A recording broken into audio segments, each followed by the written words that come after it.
Got it.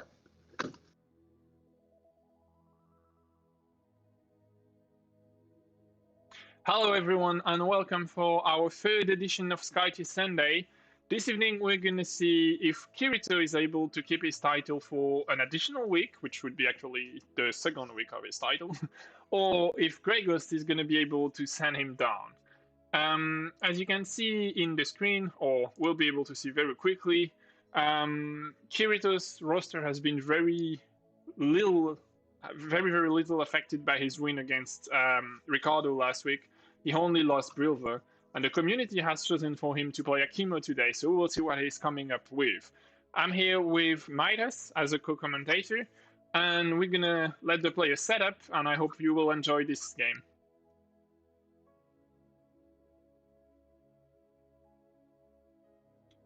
Alrighty, and so coming in for our victory conditions this game, we have Siege, newly unbanned with Season 2 rules changes, the Tamer, and Invasion.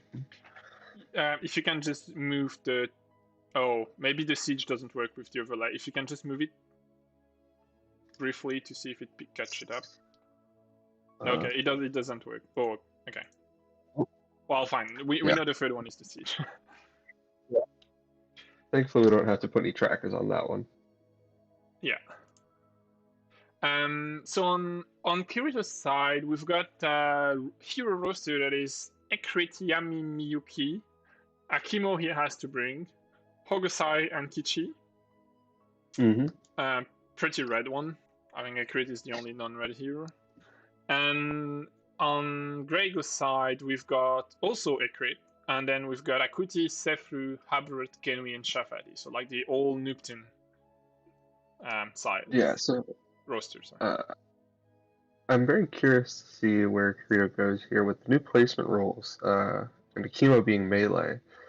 He might want to actually save him till later in the draft, even though he knows he's coming, just to kind of get that little bit of edge on positioning and see who he really wants to go after with him.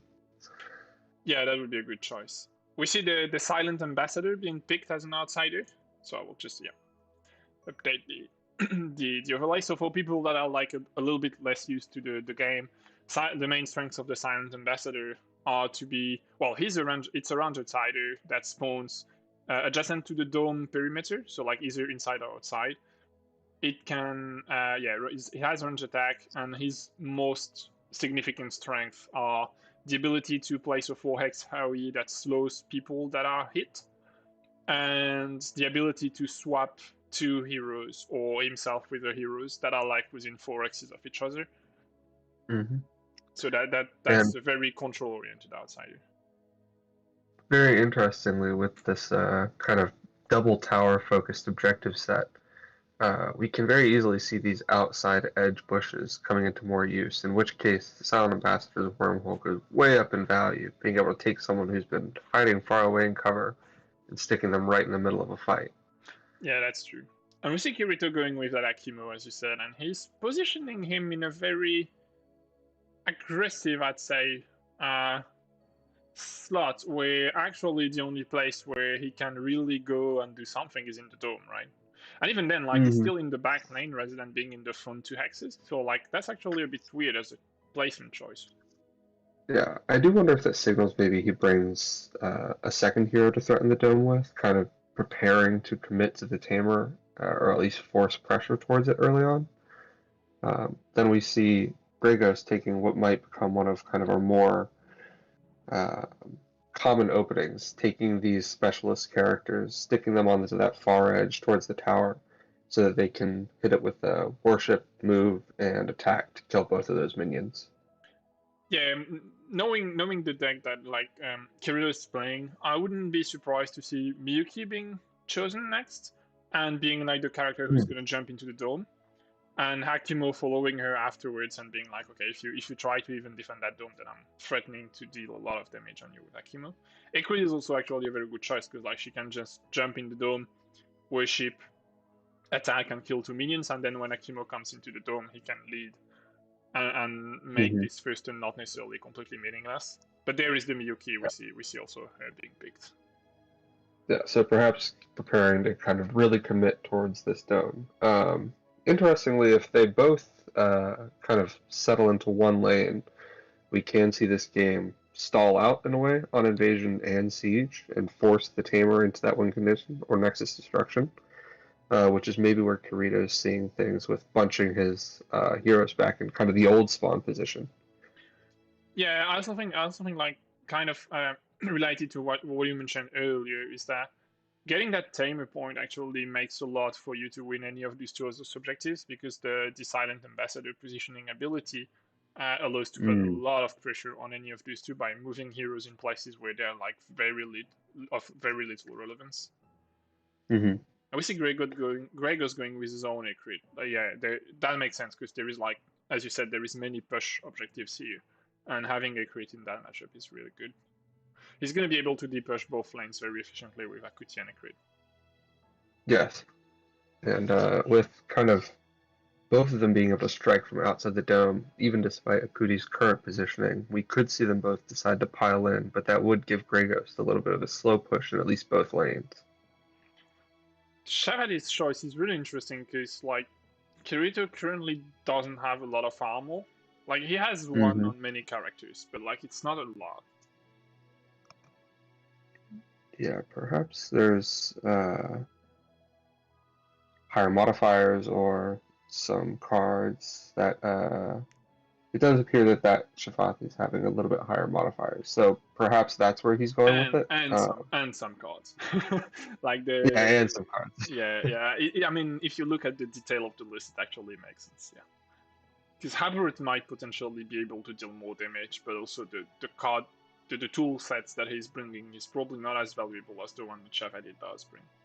Yeah, for sure, especially with kind of this early signal towards the dome. And also the um, skirmish predict from Shafati's illusion here probably has much more value than the trigger from Habert's illusion. If you're piling into the dome, that illusion really does a lot. Yeah, Like if you get that plus and 3 from the predict, that 3 mana from the predict, you might decide just like to not flip on your skirmish and use it to lead, so that like you generate some card advantage. And if you get mhm. anything that is like in between, you just discard it to try to get a higher modifier. And so just a kind of quick look at the modifiers showing up from these two decks. With Grigos selection, he's going to be coming in with an average modifier of 1.52 and an average mana of 1.6, by compared to Kirito, who's coming in with an average modifier of actually 0.97. Surprisingly low for this type of deck. And then an average mana of 1.95. So with two push objectives and a control objective outside, having like such a high count of 3 mana cards is actually very valuable. Hmm. It's gonna help him to be like much less conservative on his cards when he's gonna lead. Yeah, So and that's hopefully probably if gonna, they yeah, do gone. if they are piling together, then that Miyuki can really negate that modifier advantage that's being put forward by Grey Ghost here. Yeah. Also, he has a bit more flips, right? Like Yami is a triple flip, um, Hmm. and he has a bit more damage in Akimo being dealing potentially more damage than Chafati or Save Through if they hit heroes that only have one armor. Hmm. But on the Yeah, we flip can side, definitely see that. as yeah, on the flip side, there is a Kuti that could just send her illusion so that heroes into Dome have +1 armor, and then Akimo would lose a little bit of his punch. And so with Grey Ghost being our first player here, we see him kind of thinking a little bit about what he's going to be doing. I like how Kirito has placed like literally no one on his right side, so on lane 2. Hmm. We see Miyuki going in, worshipping, so she's gonna hit Shafati probably. Oh, she decided. Oh yeah, Oh, no, on to hitting a Echo. crit is actually very relevant Yeah. because of the slow. Because no, it's very hard for a crit to clear 2 minions during that turn, unless he's got like a time glitch, which I don't think he's. Oh yeah, Akuti has them. So, like yeah, he could play a time glitch. Hmm. Or a Whisper of Neptune as well would solve that problem. Yeah, this is true. Gonna go Well, for a skirmish actually, with me. the whisper of Neptune. Ah, yeah, he would move skirmish, drop the illusion, and attack. Yeah, that would work. Okay, we see Miyuki taking a lane-threatening position. That's interesting. Yeah, okay. Okay. That makes more sense because now, like, she's in a position where Akimo can, like, anyone melee is gonna be. Basically, it means Shafati is gonna be threatened by Akimo protecting her. Mm-hmm. Yeah, it's like this big brother, little sister situation here. Yeah. This also kind of helps protect her a little bit from getting instantly pawed onto, though with the new skirmish rules, I don't know how much of a worry that was from her previous position. The other potentially provides more coverage. Yeah.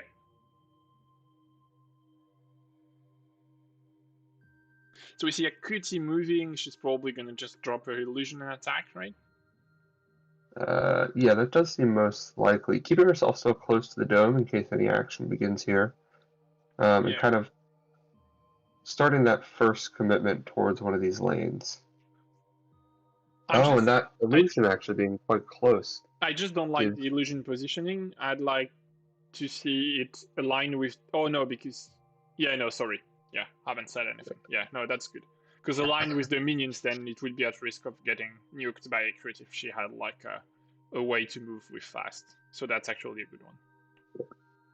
Yeah, and so with this one, it will reach to kind of those edge spots of the dome near her, so she can put someone like Cytheru in there and keep him protected. Yeah, it's actually doing a bit better than just going to the edge, right? It's going just aside to the control token. And any position aside the control token on his bottom, on the bottom left corner, is also protected with the +1 on. And we see Yami moving in, attacking a minion, and probably leading from the deck. No, skirmishing. Okay, that's interesting. Skirmishing to go off and kill the other minion. Because she's gonna go through the other minion.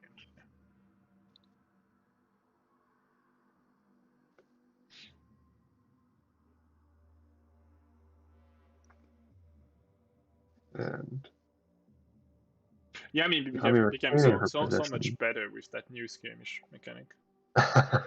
Like being able to take a minion on the skirmish is so good.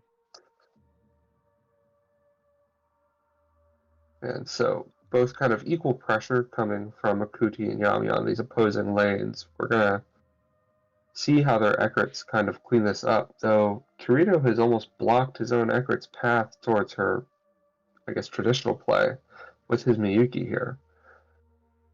He might. So I see two things. He might have a fast,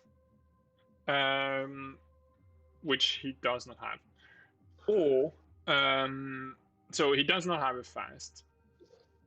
But what he could be planning is keeping Ekrits to actually try to threaten to push someone outside of the dome. So I have people to commit to be almost in range of Hakimo, actually. Basically, that's what that means, right? It's like if you get into the dome, get in range of Hakimo, or I'm going to push you out of the dome.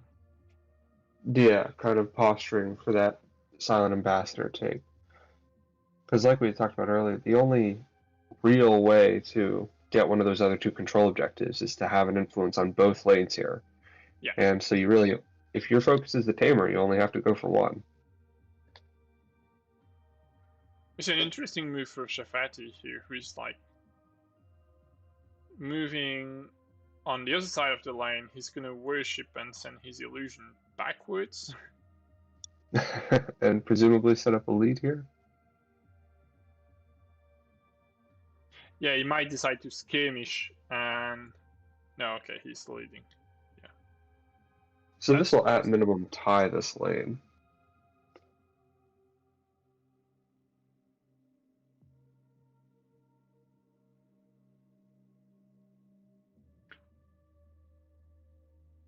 Okay, I mean, you only tie the lane if Kirito decides to let it, right? Because he could also try. Yeah, exactly. So, GrayGhost does have the ability here to throw his Ekrit in on his next activation and take out those two minions. Well, she's slowed, so he would have to find a way to deal with that. True, yes. We see Akimo going in and leading, so like now it's going to be pretty hard to tie the lane without killing the minions. Well, you have to kill them to tie here. Because you don't have the flex, so no presence really. GrayGhost actually does not have Whispers of Nupton in his current list, so his ability to clear those 2 minions is looking pretty slim right now. Yeah, he needs a time glitch, basically. That's the only thing he can use. Mm-hmm.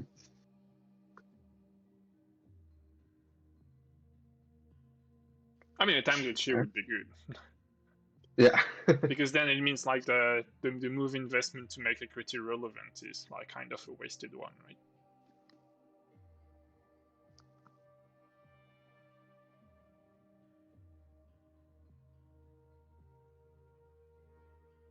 And so we see Akimo having moved and begun with a lead from hand. Perhaps contemplating his final action here. I'm not sure if he's thinking about committing this one to the dome to force it, or he stops. I'm just a bit curious why. If your plan is then to skirmish into the dome, then why you just like don't just Don't move move into it the to the dome, dome. lead, and then Yeah. worship to mark Shifati, and like this way next turn he's potentially disabled by Miyuki if she gets closer. Mm-hmm. Because like he's played already, so the mark would stick. So he ends his activation without taking the last action, it looks like. Perhaps not wanting to mark Shafati since he doesn't want to have to take that move forward. Yeah. With cumulative worship ability. That kind of makes me wonder. I mean, he could do it and position himself into the dome, but then it Yeah. means that he's exposed to a crit hitting him. Mm-hmm. But And I think he it is would make a also crit still worried life. about that laning. Yeah, it would make a crit life a bit annoying because it would save the furthest minion away anyway. So I think that would have been a good play actually. But then Akimo takes some damage, but there is no real kill objective or anything. So we see a crit worshipping, skirmishing. So yeah, no answer to the slow. There is the worship. Actually, She's going to okay. push Miyuki away. That's interesting. Yeah. So this will mean Miyuki's not influencing any control token this round. Yeah, exactly. Well, she has no lead though, so it's not a huge deal, but it's still a bit annoying. This at minimum is going to force Kirito to commit his accurate if he still wants to. Well, No, you won't have it even with then, a lead, because like yeah, if you can't, because like if your opponent really wants it, then it just goes with Setru into the dome, yeah. and it can even dishes out quite a bit of damage on a crit, which is technically not necessarily what you want. Yeah. So this will, however, open up Kirito's path to that other lane if he wants to use Ekrit's play to kind of clear out those minions, though the difference between losing by the 1 and the 3 from Akuti is not going to be huge. It will slow down invasion, at least, if that becomes a potential win condition.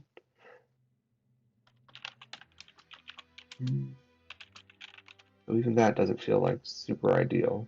Maybe the move is just to go into the lane with Ekrit and concede the dome.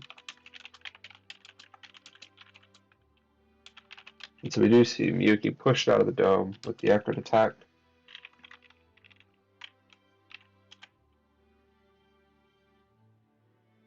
So I believe not taking any damage as a result of Ekrit being marked and Miyuki having that 1 armor there.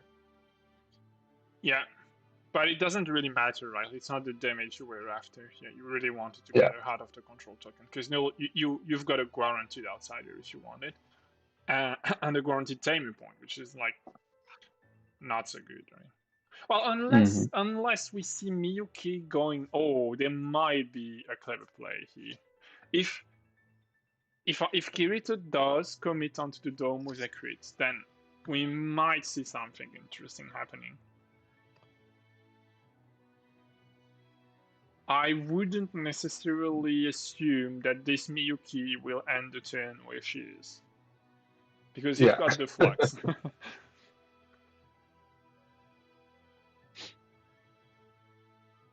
So trying to figure out where to position his Ekrit here in the dome. It's interesting that he decides not to go for the land push on the other side. I guess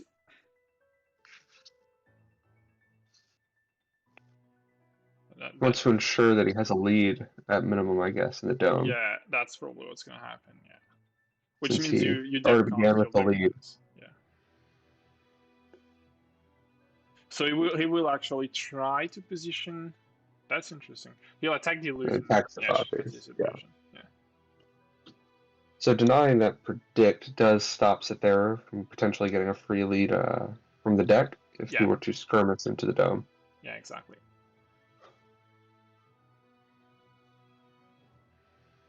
And then he's probably going to lead from hand, right? He already did. That was the first part of his activation. I'm actually not sure, Eric. That might be a mistake. That might be a bait, based on what I know from Kirito's deck content. That Miyuki could not end here at the end of the turn. Like, Kirito has the flex, so he could technically play a card we won't name that would put her back into the dome. And I know he. I've taken it from Pythony earlier. This. Yeah, but he could have kept her one away from the border of the dome Zeus. Like he didn't had to put her right aside the perimeter. He could have put her in a safe place where she couldn't have been put outside the dome. Like I think if he has the card, that's a big hit on a That's a big flip. Yeah. If he's got the card we're talking about that could put her back into the dome, then that's actually a very good. It's a smart play to be like, yeah, I'm gonna like spend the card to make all of Ekrit's turn completely irrelevant in a matchup and where here there it is is. a lot of control. Yeah, the time warp yeah, comes out of Miyuki. Yeah. That was a really, really good bait from him. Because no, like you're tying the dome and your opponent has invested a lot of resources so that it doesn't happen. Mm-hmm.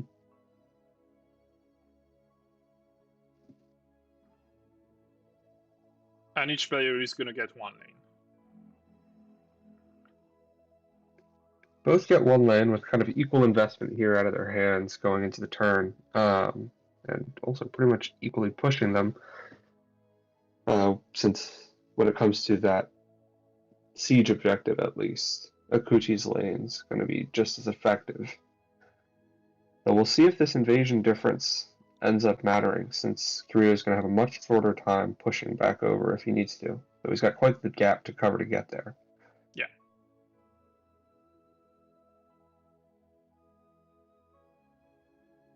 No, I wouldn't be surprised if it comes back to what you say earlier, is that like the matchup is going to be very, very oriented onto the lane push, and then whomever is going to get the first outsider will keep the balance very strong.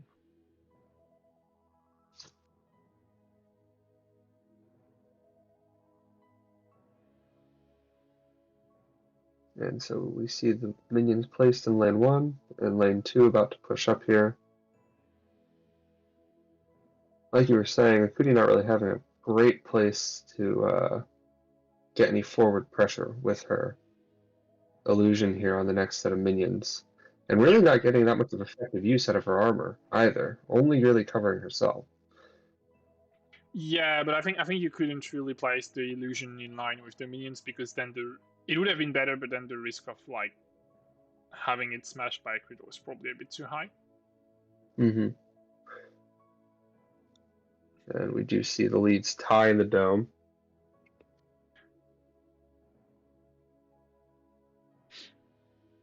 So what do you think, even with that, kind of, what's the logic in putting your Scythera not one closer to Akuti and getting that one extra armor?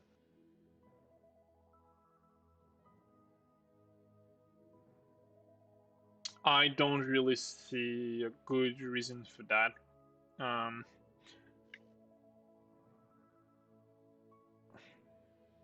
Like there is no real well, yeah, no, I don't see a really good reason not to. He could be in the hex right in the middle of Ekrit and Equity. You're right on that. I don't think it would make a massive difference right now. And he would have one armor. I guess it's about being able to send his illusion further away on Akimo's and Yami's side, but like, I'm not sure it's gonna make so huge of a difference, especially if Akimo comes into the dome first. Or No, we see Yeah. Miyuki playing And first though, so she's gonna attack him. Yeah, and he had the skirmish on him. Sorry, and here the one armor would have been good, right? It's like, yeah, that's a damage.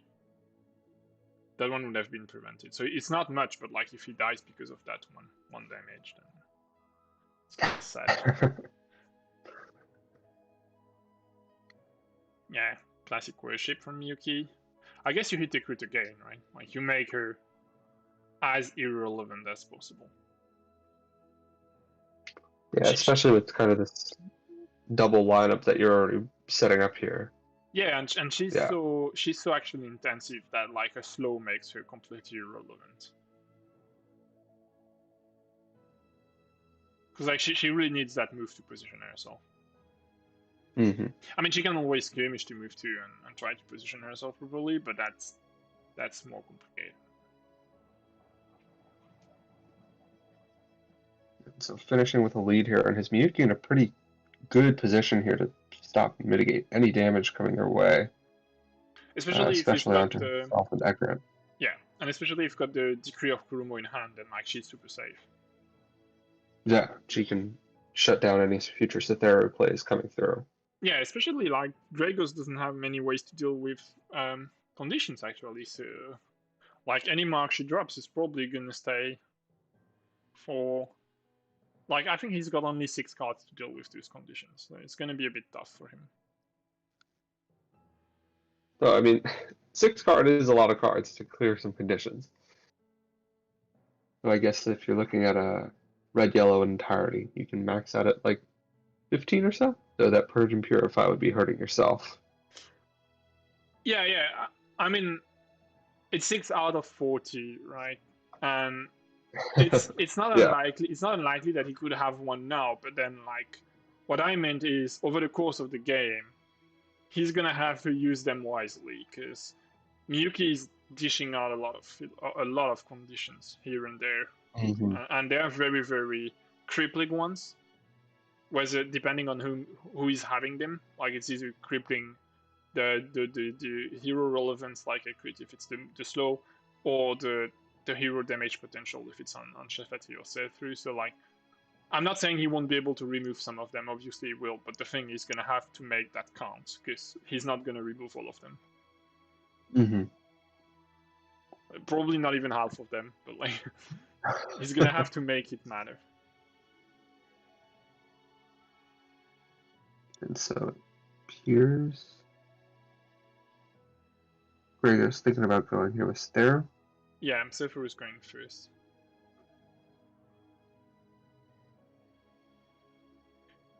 And just opens with an attack not being marked here. Yeah, trying to get rid of a crit as fast as possible. Here we could see the Decree of Kurumo going down, right? Because like you want a crit to survive in that matchup. Yeah. And we do have Kirito possibly thinking about responding here. Especially like he's got other ways to diminish attack's potential. So like maybe using that one here doesn't necessarily prevent other ways to deal with it later. Mm-hmm. Yeah, okay, we see Migraine. That's also a good one. So now it's disarmed, -2 damage, -2 skirmish damage. And yeah, 2 damage dealt to him. Yeah, and that also would have been prevented with from the 1 armor of Acuity, right? So it's already 2 damages that would have been prevented. Ooh, but that's still a +3 on the attack. So still a lot of damage, 5 damage here. 4 only? I can't count. Why 4 only? Oh yeah, -1 from Miyuki. Yeah, there it is. Yeah. No, there isn't a -1 from No, Miyuki. because she's not marked. It's just like it's 6 -2. It's 4. Yeah, it's just Yes. Mathais hard. Basic elementary Mathais super hard actually. And he's moving away, so yeah, I really think there was absolutely no reason not to put him in that middle X. Yeah, at least from that other one, he has the ability to threaten going into the other dome and finishing now that he's disarmed and kind of not being able to pump out as much damage. We see a Washing dropping Sethru. So that Sethru illusion is in range of all of his heroes, able to unload onto a potential Ekrit or Miyuki here.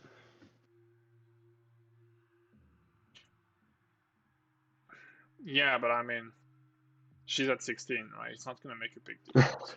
Yeah. So if Ekrit is his main target here, and we could see something come out there if he has a Nightmares Incarnate or two in hand.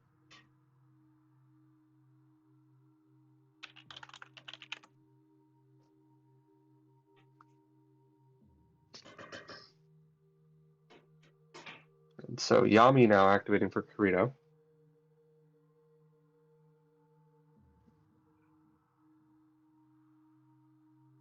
Starts with a move, likely looking to attack this minion.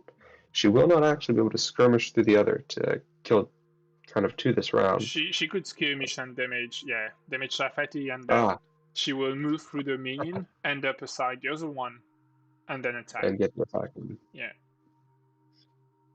Man, this new ability for her to kill these minions on skirmish actions opens up her already huge amount of freedom. Yeah, she just went from great to even better. And so, flipping for one, it's Shafati, kind of getting that little bit of playing of damage towards him.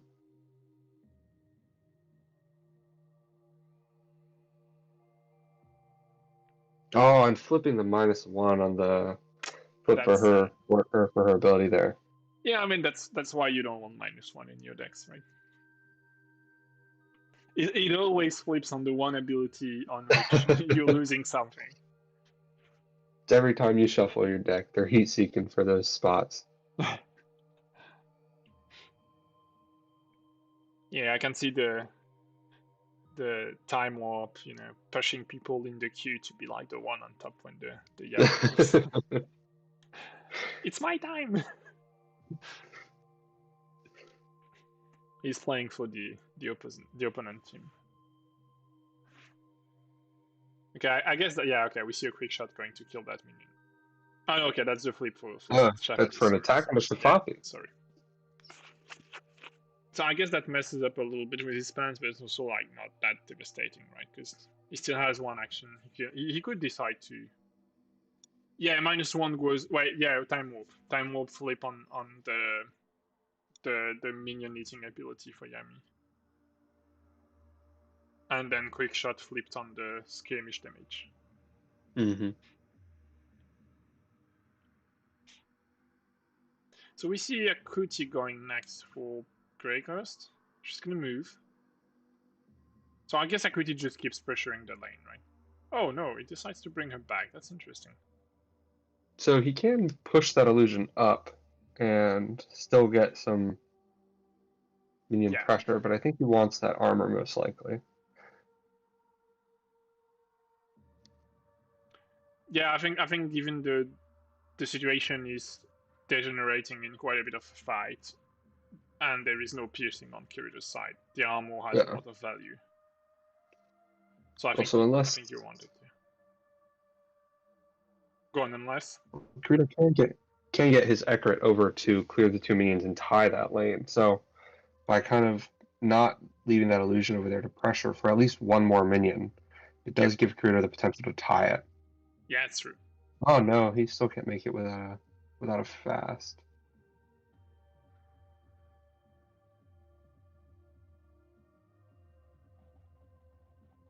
No, he could move skirmish, and then you just lead, and you're actually winning the lane. But this, I was hoping to see if he could get away to blast both of them. Oh no, I don't think so. But you don't really need to, right? The thing is, like now, like as you said, Akuti's bringing the one armor, but she's also getting rid of a minion anyway, dealing some damage on Kirito's crit. I think actually bringing a crit for Kirito, bringing a crit out of here and defending the lane with her, like just move skirmish and you just skirmish move so you can deal some damage on someone and then you lead is actually not stupid, right? Yeah, because Kirito GrayGhost wants to leave her on the board for a potential tamer kill here. Oh, but we see Akimo. Oh yeah, because no Akimo makes it very hard for Shafati to hit on it. Well, I mean no, that's wrong. I said nothing here. He could worship first and swap himself with his illusion. And Kirito flipping a big +3 on that skirmish damage, getting very lucky with it. Whew, we Oh, see but the the redirect redirect. killing. Oh, that's really good. That felt like a planned thing. So what happened here is Akimo skirmished on Sefu, declared an attack, and GrayGhost played a redirect to have Akimo's attack eating Equity's illusion. Redirect being played from Shafati, obviously. Yeah. So, I mean, denying that damage is going to be far more valuable in the long run than anything that armor could have done. Oh, but a Nightmare's Incarnate coming out to kill the illusion. Oh, so the redirect won't work because you won't have a target anymore.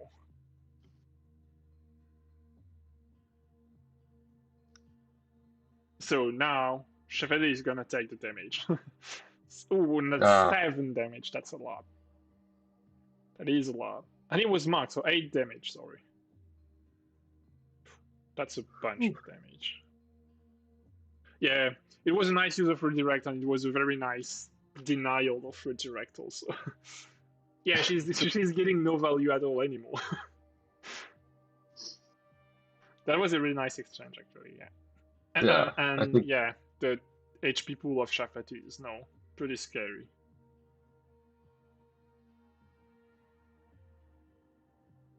And a lead from hand with what looks like Yami, but I'm assuming was meant to be Akimo's final action there.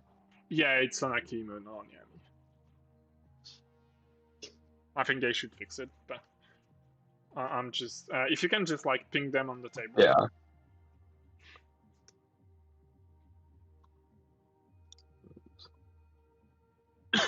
I'm pretty sure they don't think ill about it. They just didn't pay enough attention to where the cards was thrown. There we go. Yeah, Shafati could run away. The thing is, like now with 4 HP, he could decide to kill a crit, but like it's super risky, right? Because like you could succeed and die, but you could also just fail and die, and then you're like, yeah, maybe running away is better now. Though, say if Kirito wants to save her for a potential tamer point. Yeah, it's true. He can't get fast Eric because he spent the 2 mana on the resurrects.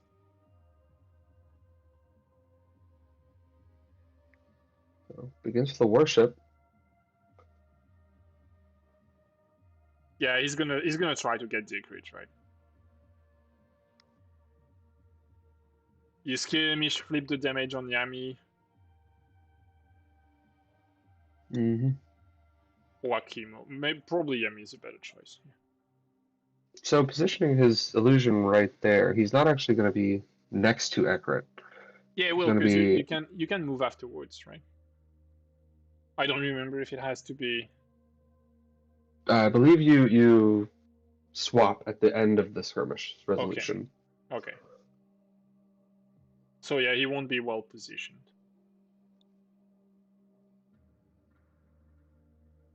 Yeah, also that's true. He's marked, so he will deal only 2 piercing damage, which is not sufficient to kill her.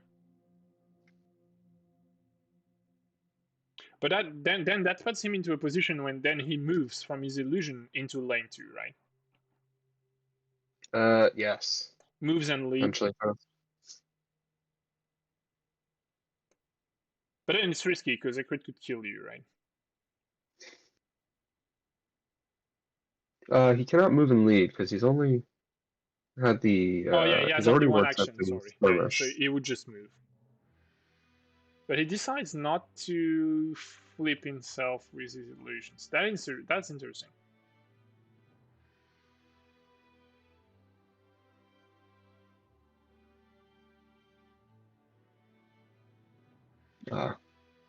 So it does go for the swap at the end. Just kind of takes the move first, keeps his illusion still fully positioned in everybody's range. And finishes with a lead from hand. So kind of forcing Kirito to either go for the kill now and deny himself a future tamer point, which seems unwise. Or let him continue to influence that dome. I mean, you could move away, right, and still be winning the dome no matter what. Shafati could get out of the dome. There is no real reason to keep him inside. So this may guarantee him the Silent Ambassador, since Kirito's already dedicated 2 heroes outside of the dome, and that denies the potential for tamer kills. Yeah, but it's like you've got 4 in the dome currently, so if you've got only 3 at the end, you should be fine, right? Kirito cannot have more than 2 inside. You should get it no matter what, right? Well, Ekrit is in the prime position to kind of push out either Akuti or not yeah, Akuti, because the GrayGhost has actually clogged up that line. Yeah, you can't push Akuti, and you can't push through. Well, you could push through. Mm-hmm. That would be your only move, though, but you could, and that would be enough to tie the ambassador. That is true. Well, he doesn't really have a great. Yeah, he does have the ability to do so. But we are seeing very smart use of that placement of the illusion there, with Shafati kind of denying that potential play from Ekrit. Well, that's true, Eric, that he has no lead, but Ekrit goes last, so like she could always lead. But Mm-hmm. the other thing is that it only lets her go to lane if Shafati doesn't die here, right? Because he's got only 4 HP. I could see.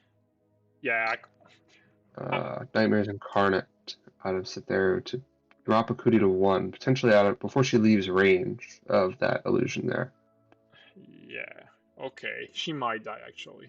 It's GrayGhost illusion on the Miyuki. Okay, she's dead. Okay, that's well. She might not be. Let's see, but she likely is dead. Yeah, that second Nightmares Incarnate. So not gonna have a for a tamer kill, but still kind of maintaining control. And yeah, that is actually correct. Kirito's crit cannot push anyone out of the dome because they are all projected to Ekrit's illusion. So they are immune to push effects. We tend to forget the illusion because it's under Miyuki, but like it's there. But yeah, okay. Kirito's crit is out. There's the dead Ekrit. Yeah, so I think now it's that's gonna be a bit of a pickle for Kirito here, because like he's losing the Silent Ambassador here, right? Mm-hmm. Tamer point will likely not happen, but it's gonna give GrayGhost.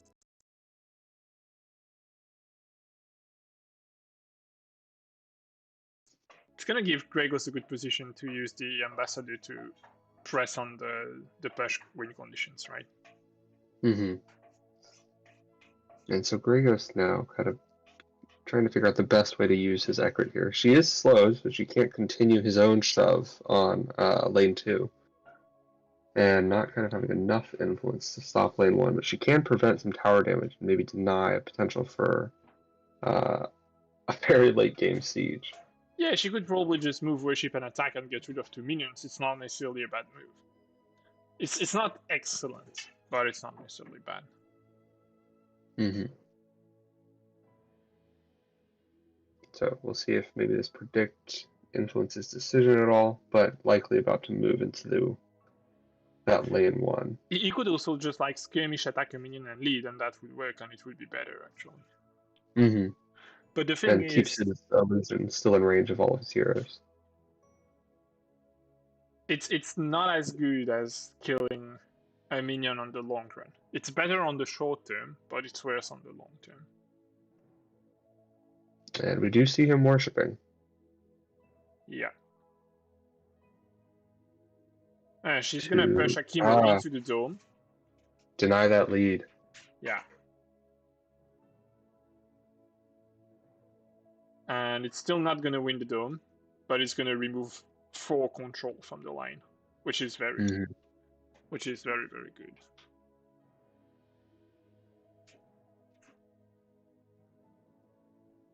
So only losing by 1, he will deny any tower damage potentially. Finishes with a Nourish onto Shafati. I guess he has Oh, and the other nourish Okay, onto Shafati. that's a lot of cards spent.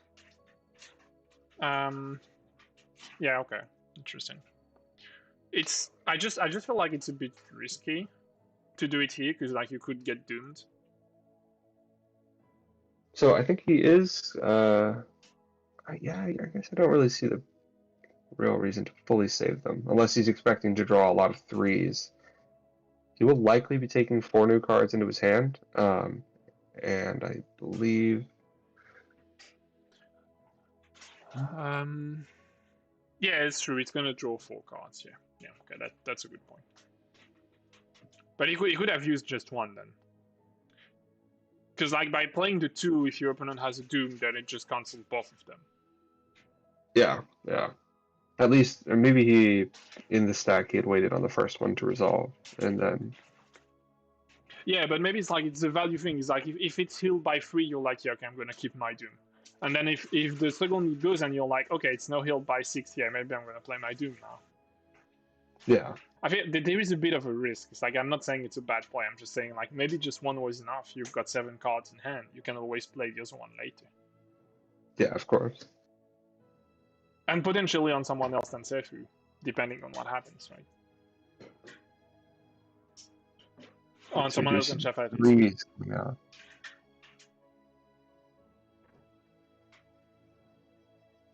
And notably, we see the Shafathi and a Chemo ultimate spent from the hand going into that third round here. Yeah, that's a lot of ultimates that have been led this game. Like we've seen a crit ultimate led very early in the game. We've seen, yeah, Akimo's ultimate led. Like a lot of them went into the leads.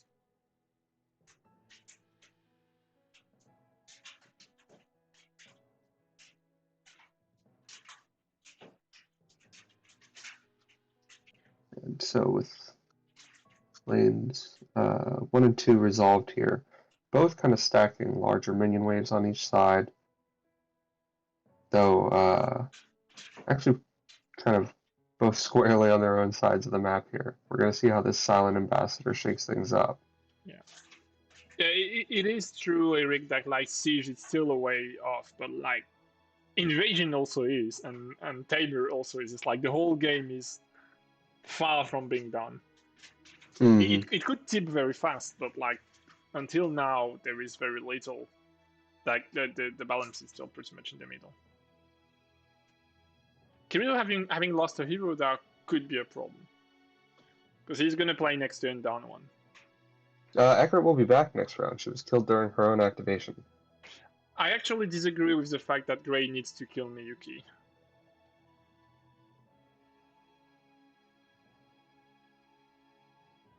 Okay, that's a good reason why you want it. Okay, okay. No, I've got the rest of your sentence. I agree with that.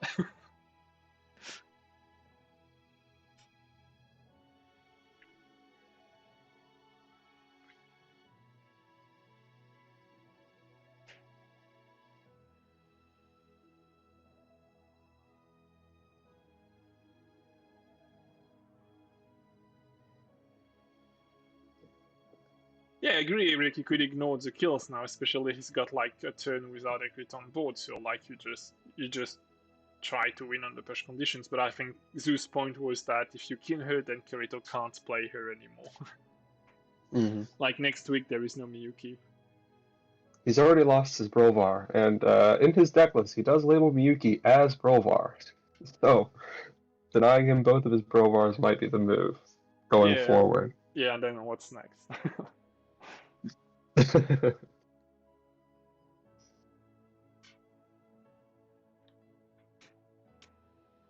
don't know. Maybe he moves to Shadris next. Oh, that would trying be to find a way to deny his damage. That is a likely one, actually.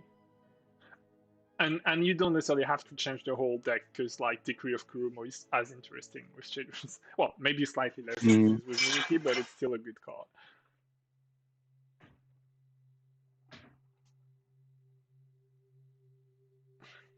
So they're still resolving the. No, Acrid is going? Yeah. Yes.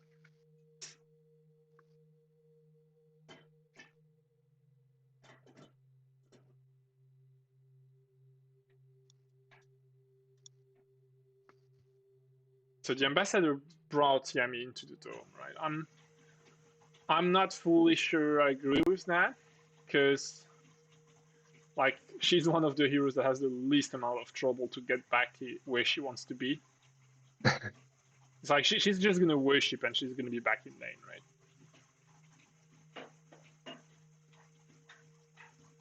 It's not gonna be very hard for her to be back in a good position.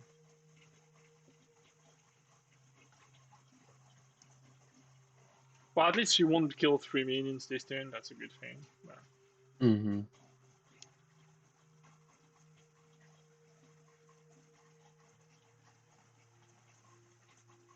So if Ryan wins, we've got Ishata's Scandal list. Which other hero do we want to see on the list? That's a good question, Eric. Yeah, maybe we have to give him blue-green heroes to a degree so he can will have a difficult time pairing it with that potential Shadris to play this style of denial. Yeah. Well, So that's technical worship, it looks like. you could force him to play Oh, a no. stride, I guess. Then he will just play his blue ball. Oh no, he doesn't have Brilvo anymore. So yeah, stride that would be an annoying one to give him, I guess.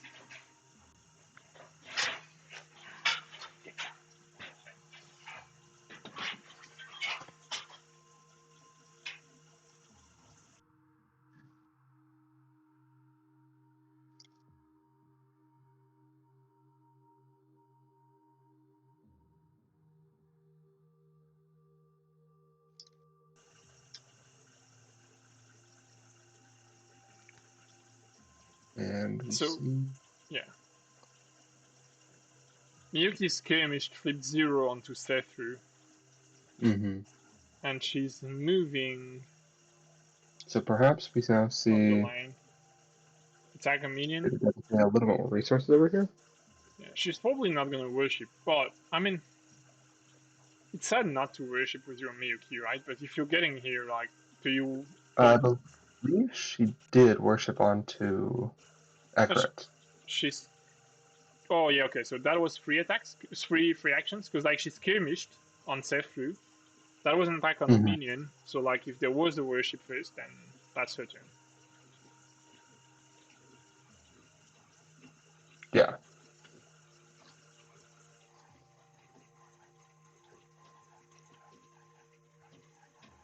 And so GrayGhost here, kind of probably still feeling in a pretty advantageous position in terms. I mean, he's got the triple stone storm having gone off, slowing down Yami and Akimo, really hampering their abilities there. Especially with Yami's current positioning, she's going to have a hard time reaching either lane. Actually, not or well, she can reach into. No, actually having to commit 2 actions to get into really any of these. I mean, no, you could worship on Sethu, right? You spawn into the bush beside him, then you move through a minion, and then Well, you. she's slowed, so she can't move through any minions. Oh, she's slow. That's correct. Yeah, that triple stone storm is pretty huge coming out of that Silent Ambassador activation. Yeah, it's true. Forgot about the slow. Yeah. Yeah, so yeah, she definitely is not in a good position. I mean, you could get a side crit, like you could get just between a crit and equity in a single worship, and you're in range of the control token. But like, it's not so good because a crit can just worship and push you away on the other side of the wildland. Great. So it's probably not a good idea, or at least you need to. Yeah, it's like you kind of need to wait a crit to play first. But then if that happens, then you have no guarantee she will still be in that hex, and she probably won't be. So we do have him activating Shafathi here, starting with a skirmish. Gets the predict, and he's going to be putting that damage onto Miyuki. Or just keep it as a lead, depending on the card. That okay, yeah, release.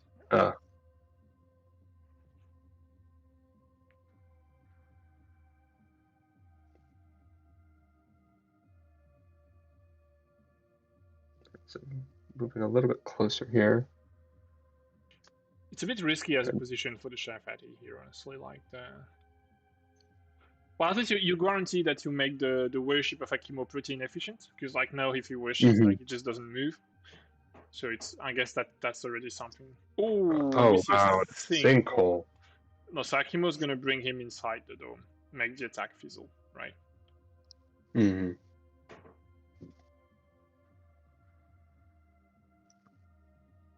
Oh, they're nice. They're taking the huge AoE template to show everyone on the stream.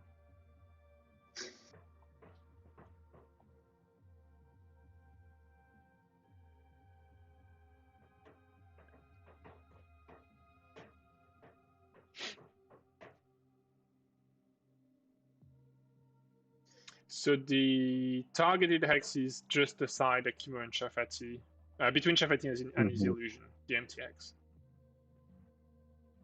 So let's see. Still thinking here, potentially a redirect in hand.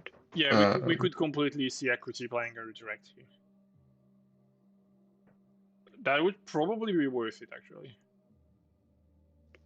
Yeah, I mean this is upwards, probably around 4 to 5 damage onto Miyuki here, putting in her into a pretty good range of either a Soul Scream or some other damage spell coming through alongside maybe Satheru. No, it goes through. So both Miyuki and Shafati and Ekrit would be moved. Ooh, that's bad. Because now you can bring Ekrit right in range of Yami's worship. Mm-hmm. And you worship and take her place in the bush. And now, like, even if she's pushed, she's in range of the control token. So, like, she's worship lead, and I'm positioned to defend my control token already. And you can even do better, and you can put the Ekrit where the Miyuki was, and then you can worship, attack a minion, and lead. Mm-hmm.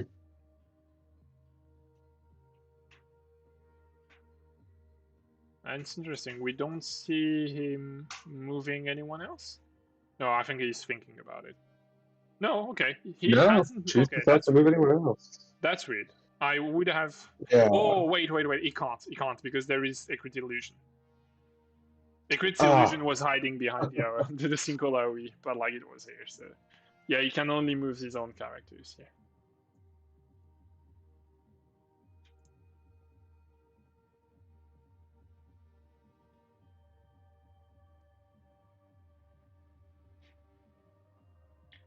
So we see Yami going with the worship, so she's gonna position herself aside the Shafati, and same thing is gonna happen then if he had moved the. Yeah, she's gonna end up aside Shafati. She will be able to flip damage on him, attack a minion, and then just lead from hand, I guess. Because Miyuki hasn't. Most likely, yes. I mean, that's pretty good, She doesn't right? have the room to skirm. Yeah, I mean, she doesn't have the room to get a skirmish and an attack in, since she's still slowed. But I mean, Oh, it's going to be plenty of pressure. she could skirmish instead of attacking the minion if she wants. Like she skirmish on Shafati, deals a bit more damage on Shafati, and it still kills the minion. It would actually be better, right? Like you worship on Shafati, you skirmish, you deal him damage, you move away through the minion, and into that bush hex and lead. That is so good. Like for a character that is slowed 3 hexes away, that is such a good movement. Yeah, it's just crazy how good she is now. I don't So he think does go for the lead. Yeah, we see the lead going from hand. Okay. Have you seen how much damage was flipped on the Shafati? I haven't been paying attention. Yes, I believe it was for 2 damage. 2 damage. Okay. Oh. We see a wind blast being. No, it's a wind blast being played on the minion, right? No, that was the okay, flip off. Yeah. Okay, it's the no. She skirmished on Shafati. He took 1 damage, and she went through the minion and back on her X. And the flip was the wind blast. Okay, yeah.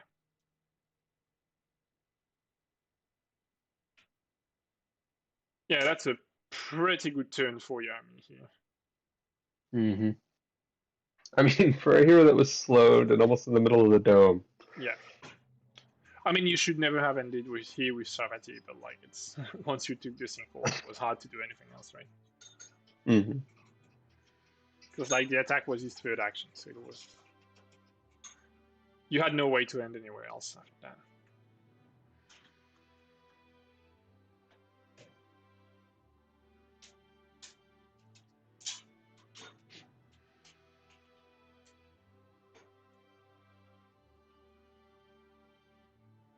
And so GrayGhost now trying to figure out who he plans on activating with. He's under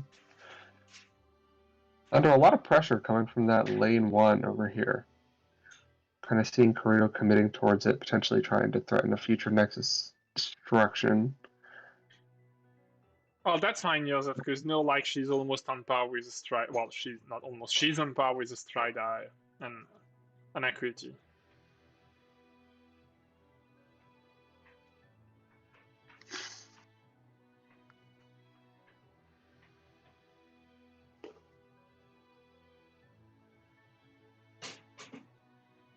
No, that would bring like piercing would bring her to frails level. I don't think I agree with that.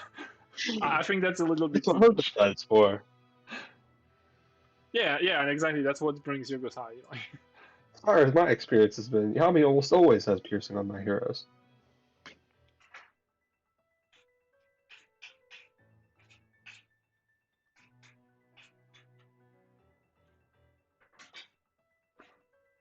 So GrayGhost is thinking who's gonna get next, right?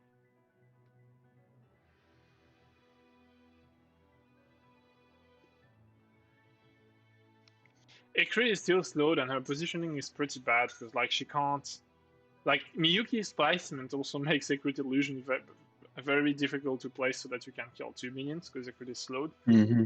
So like she's probably not the one who's gonna play. Yeah, we see Akuti going next. But like even her, like she can't do much with her illusion here. Yeah, just barely out of range to get it adjacent to one of these minions. Yeah. Okay, she's skirmishes first, attacking a chemo. Well, I guess that's not bad, because then you move her side a crit in range of the control token. Mm-hmm.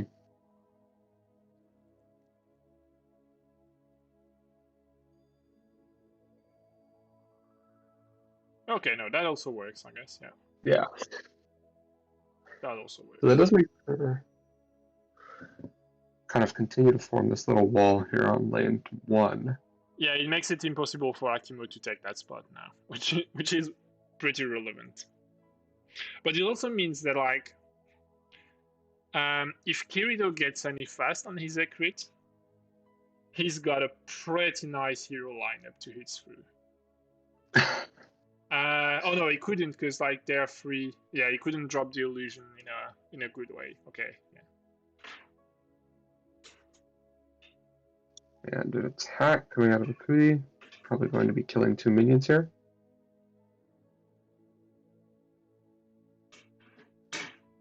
Yeah, definitely going to kill 2 minions. Oh, and a strike or terror. Not. Or not. Because no, she doesn't damage a minion. Oh, yeah, no, but its attack resolves, right, on equity. Yes. So she yeah, still gets a flip on the other. she's still gonna kill one with her illusion. Flips a +2, so she gets to kill both. Yeah, because she deal 1 damage to the other, yeah. Unfortunately, not having her marked by Miyuki there stops it from being a total denial. Skytear is really interesting for that now. Yeah, it's going to be its interactions with disarm being the same way now as well. Kind of puts it in a very interesting spot with the new rules. Yeah. You can make Astrada like not killing, no spawning anything. It's a little bit annoying for her, I guess. Because that's usually why you take her. It's just going to be a matter of how many red players we see willing to put those +0s in their deck. Well, if you've got to look at Kirito's deck right now, he doesn't have much modifiers. Like his modifiers are very low. Yeah. Well, I mean, I think we can leave it to him to find a way to take the chemo and then put it in a control deck. Yeah, yeah, very likely, Eric. Like I see his crit going into line 2 and defending that. But it's a bit surprising that he hadn't placed her already in the right side. Yeah, that's a good point. Maybe just to keep as much options as possible. Because technically the move brings her here anyway. So. And she would still need to move if she was placed. Well, I mean, no, you could place her in the back lane, right? You've got the end of the at the bottom of the lane, so you could use this so that she's in range of the control token already. And moving with the Silent Ambassador. Wait.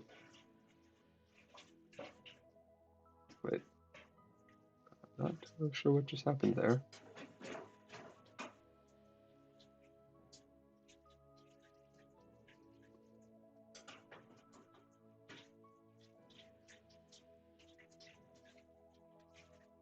Yeah. He skirmished onto the Silent Ambassador. Ah, I see.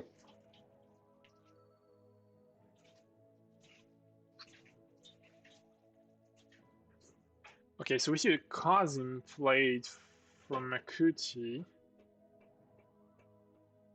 So is that to protect Shafati from Akima's attack, right? Mm-hmm.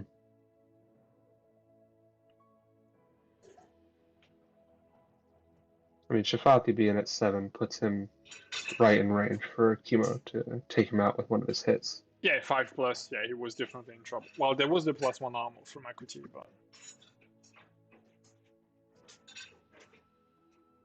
So we see worship from Akimo. That's interesting. Well, it will get at least one more mark down for Miyuki in the future. Yeah, and he gets closer to the minions and it's gonna attack a minion, right? I know, because he's declared the attack already? Yeah, probably. The Kazim will I would hope be so. played in reaction to the attack, because otherwise it's a bad play.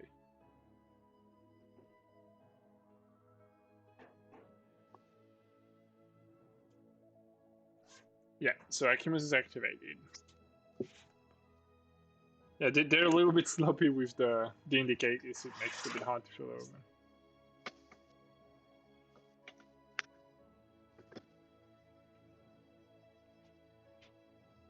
Yeah, Akimo skirmished for 2, but then he took the Kazim in the face and got moved again.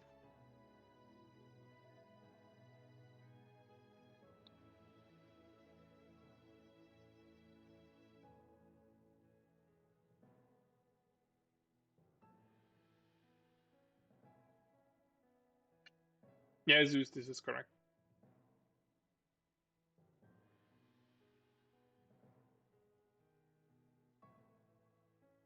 So what do you do next as GrayGhost?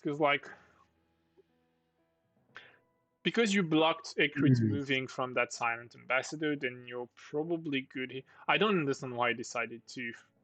Oh, the redirectors.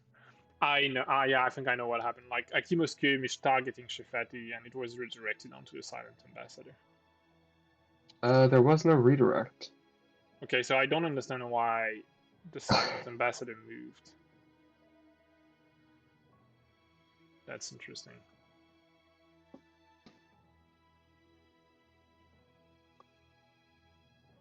Because that means. Yeah, so I think Go on. with GrayGhost here, he's kind of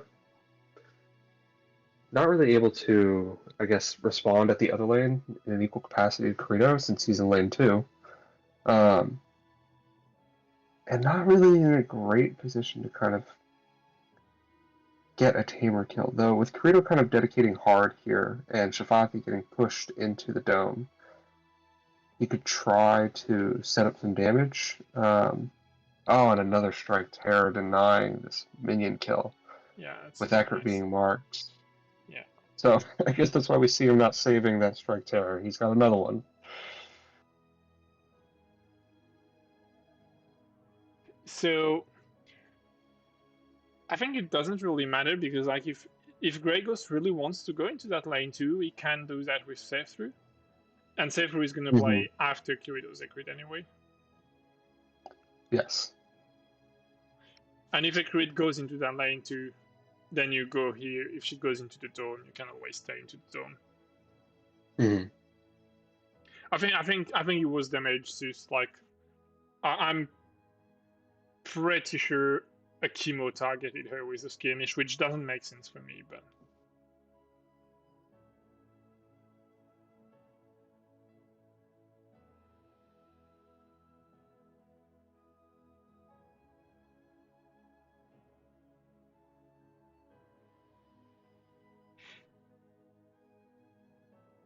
You'll have to watch the replay to see what happened actually.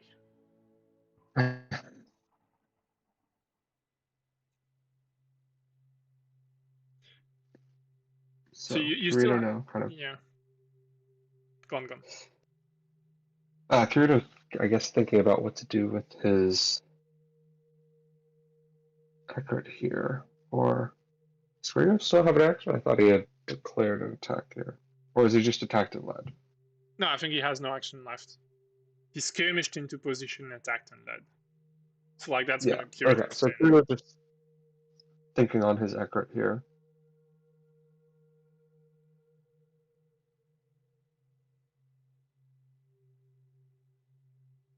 I mean, it was already such a strong commitment into lane one, and that only potential one extra, or I guess two extra influence with Eckert being able to move, skirmish, and attack that last minion of GrayGhosts here. He could Yeah. secure that tower destruction pretty much, but he does lose the Silent Ambassador for a second time. So I'm not sure if GrayGhost is going to be able to set up for more than just potentially a Tamer kill onto a chemo. So Kirito starts with a move here with his Eckert. Oh, We see. wow. Oh, double? No, is it a A single Skytear double discharge? double Double Skytear Skytear discharge. discharge. So that's the power in that denial from that Silent Ambassador move previously, which makes the targeting her with a skirmish seem like even worse of a decision. Yeah, I don't understand why he decided to deal damage on that Silent Ambassador. Like, you know, that really felt like this. I'm gonna have fun thing when you target and then you're like, oops, I really shouldn't have done that thing.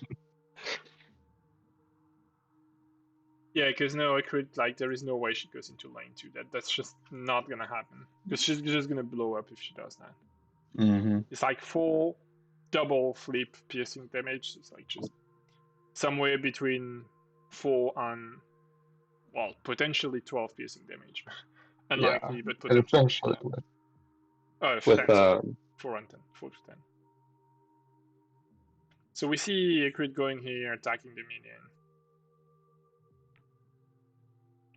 But that took and so a whole this, activation.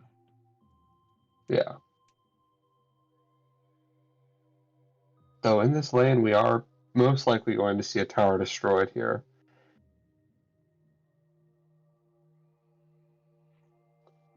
Yeah, I think that tower is gone. The lead from Kirito has to be a 3, and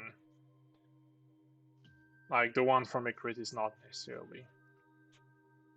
Well, it's probably though because she saw it with the Shafati's predict, so like it's probably a 3 actually. Mm-hmm. So what does Sethru does? That's a good question, right? He decides to help on that line. So like you move, you skirmish, deal some damage on Miyuki.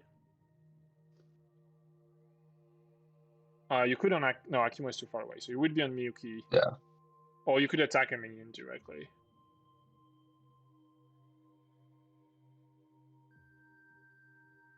Oh, and a Doom coming out as Doom. well in response to the worship. Denies So potentially a big soul scream or something. yeah, it denies the soul scream, but like Ooh, losing, flipping a Nightmare's Incarnate. yeah, that's So that that's does, a bit bad. Shafati's going to lose damage to any, access to any damage spells from that. Shadowmine? I don't believe I've seen it. He's not. Yeah, he's not ruining it.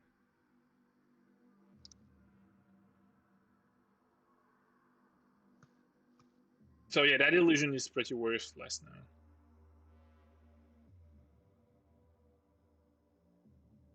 Yeah, and that was probably a soul scream from the illusion, right? Like hitting Miyuki and the minion. You see. So you Oh, just still see a quick quick shot coming shot. out. That's interesting. That's nice. So the illusion is not worthless actually. But then you haven't attacked, right?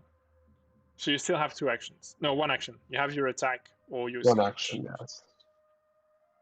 Well, probably an attack Which then, I guess. Oh, I think that was just him replacing the one that he had previously flipped. oh, okay. Okay, yeah, possibly.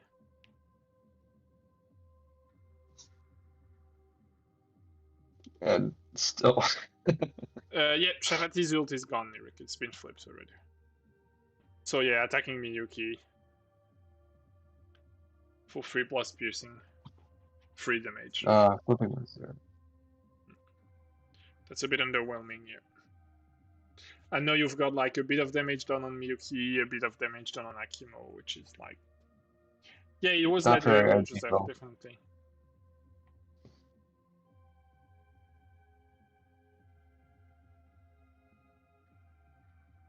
And so let's see this lead from the deck coming out here from...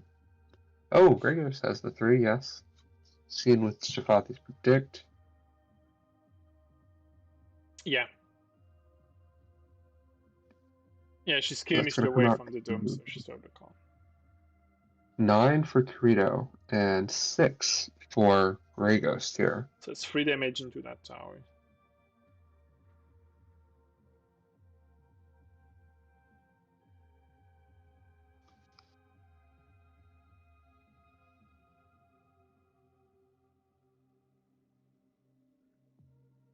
No, it wasn't a blind lead, a crit.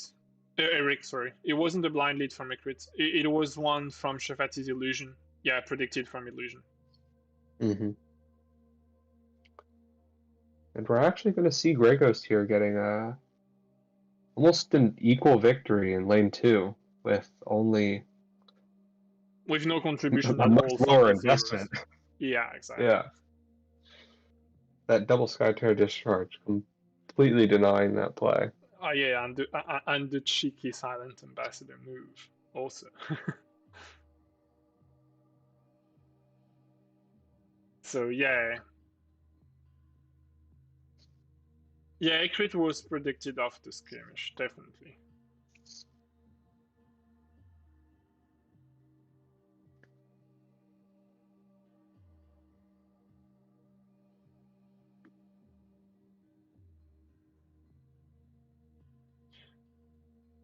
Well, the thing is, like, it's going to be complicated for GrayGhost to save that tower next turn, there, right? Yes, I mean, it's equally complicated for Kirito to save his. So it's... Yeah, but it's lane 1. Yeah, I mean, yeah. Yeah. It's like Kirito would be a step ahead. Maybe the silent ambassador can make the difference here, though. Mm-hmm.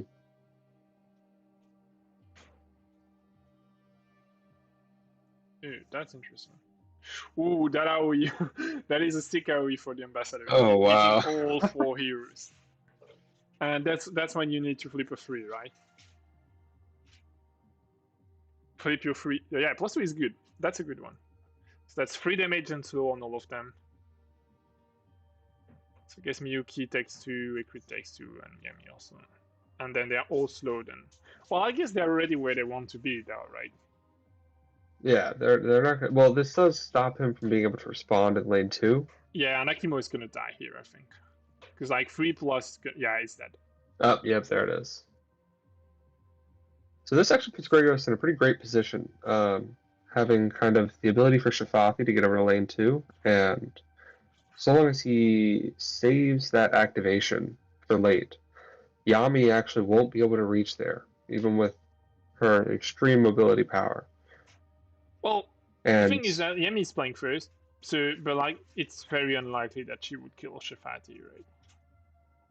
it's not about killing Shafati; it's about using him as a slingshot to get into lane 2. Yeah, yeah, good.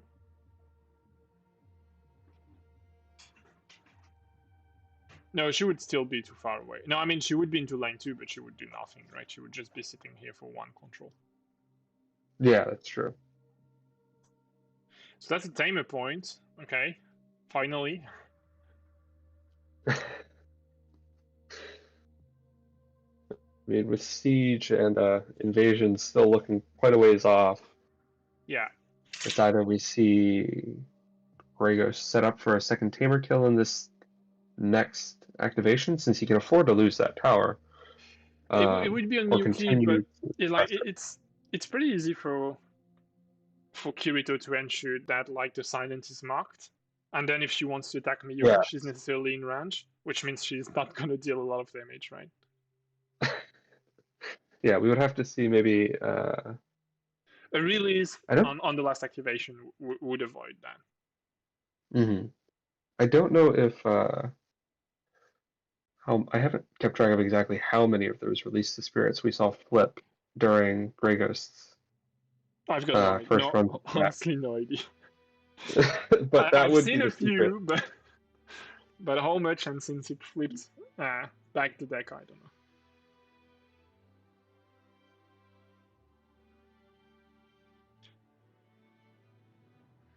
So we see a worship from the Yami. Yeah, she's definitely. That's interesting. Yeah, okay. Yeah, she's gonna try to kill the Shafati. That's Probably the 2 best use damage. of her actions. I mean, it's not impossible, right? Like she could attack for 2 to 4 damage. Well, 1 to 4 damage actually. If oh yeah, there is the illusion. Yeah, no, that's not gonna happen. Oh, There is the one yeah. armor from the illusion.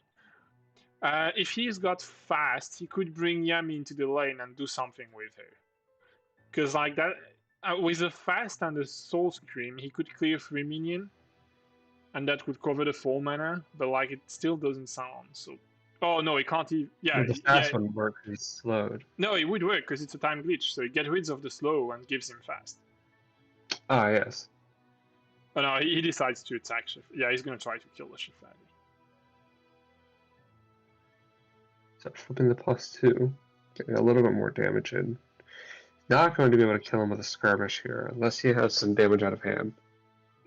Zeus, that's not the case because the hero you want to kill is Miyuki, so you need to be within 3 of Miyuki to attack her.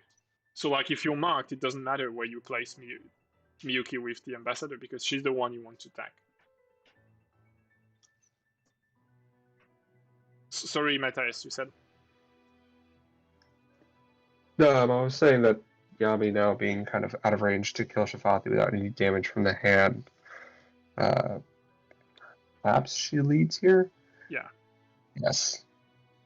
Leading from the deck. That big card advantage difference going to GrayGhost after that last activation. It's really going to put a damper on Kirito here. Yeah, this is massive. Sorry. It's actually a bit worrying for Kirito here. Like, I don't see him being in a very good position. Yeah, even if he's able to even up the hero count with a kill onto. I mean, maybe the goal. Yeah, the goal for him is just like to kill Shafati, deny the ambassador for that turn.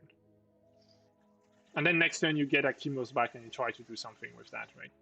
You'll probably still blow the tower. Well, maybe not blow it, but you might still be able to push that tower in the same process, right? Mm-hmm. But like, I'm not sure about playing Shafati here because I think you prefer him to die and have him back next turn, right? Because like if you play him and he dies, then you're playing the last turn 3 to 4. Well, if he sends Shafati over to the other, well, then he wouldn't have worshipped. But if he sends Shafati to lane 2, there's nobody else on Kirito's team that can reach him. He only has to worry about him dying to the Silent Ambassador. The thing is, but that would only be Kirito's first point. Yeah, and the thing is, like, does Yami, like, Yami could just wait for Shafati to be out of Akuti's range, Akuti's illusion range. Oh no, okay, it's not possible because he skirmished.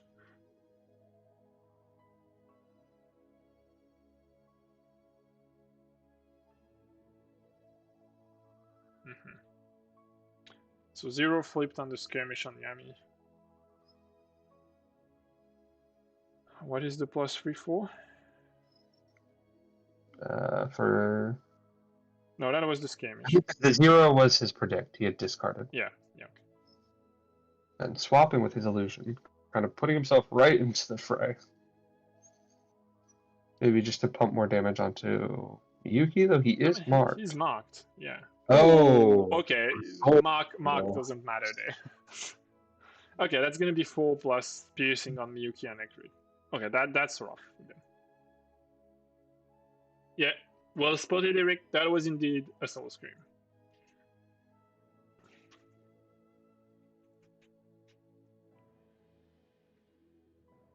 Yeah, and if the flip is good here, then we could very well see 6 even that damage. mark. Yeah. Miyuki is gonna die if Whew. Kirito doesn't have an answer. Because, like, no, he just has to attack her with Shifati. Mm-hmm. And puts Accurate in a vulnerable position as well. He's set up for a Tamer kill. Free of Miyuki's interference.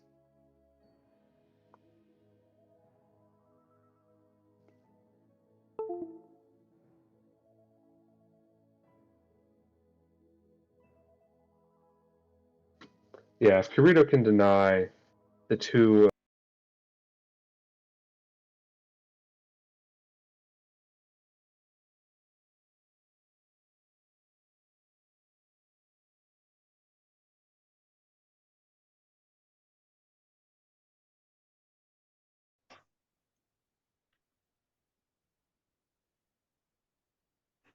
Maybe I think he's too afraid of that being controlled by Kirito. Like, you've seen what happens for the first part of the game. It's like every time he tried something in terms of attacks, he got controlled. So, like, I don't think capitalizing on her dying here is the right play, because if she's got like anything like a redirect or similar, then she doesn't die. You're better off trying to get that silent ambassador and killing her with the ambassador, right?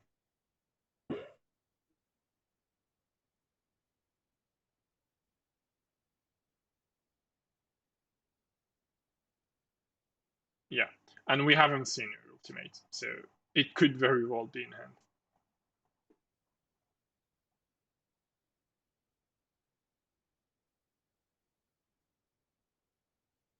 to a dome.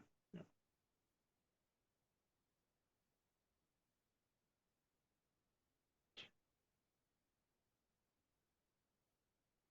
yeah, that would be a right play, I think. Because, like, if you get that silent ambassador, you just kill Miyuki and it's over. She hasn't played, but like she can't get very far, right? She's slowed. Even if she got the time glitch, she could probably only hide in the bushes, and the silent ambassador has like her swap ability, so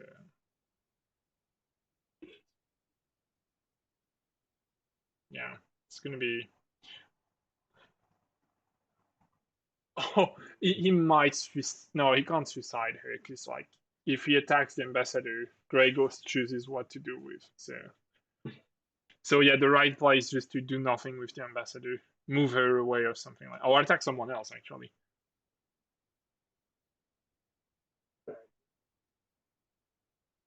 Okay, so then yeah, so then you just move away. Okay, Miyuki skirmish is hitting Sefu. One damage on Sefu. Yeah, after the shapeshift, yeah, that's right. After the worship, sorry. Yeah.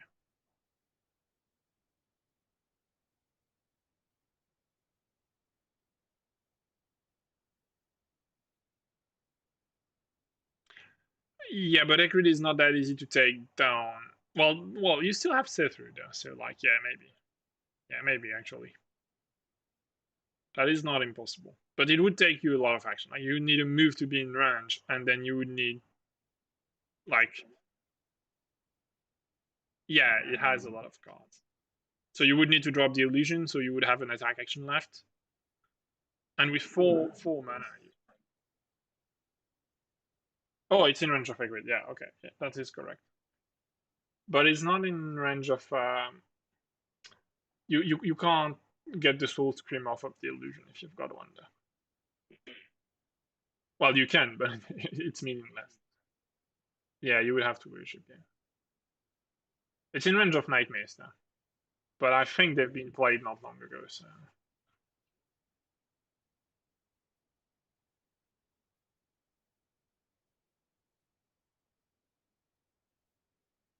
yeah, he's gonna get rid of two minions. Yeah.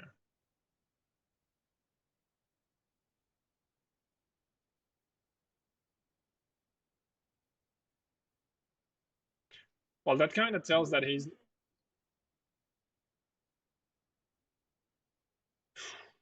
That would be very possible. He could completely ignore the dome and just like, yeah, that could very well be possible. Um, but he would Yeah, because Kirito can't win with from Tamer first. So like because invasion is at the very end of the turn, but like Kirito can't even if he kills Shafati with the silent, it's only his first point on Tamer, so it doesn't matter.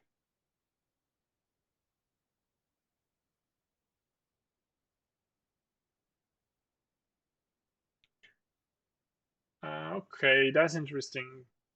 So yeah, he actually denies he's gonna try to get the Tamer. I think I preferred the invasion ID actually. It was a good one, but maybe it was too easy to counter from just a crit like killing one minion and like you just leave a crit where she kills one minion, she leads.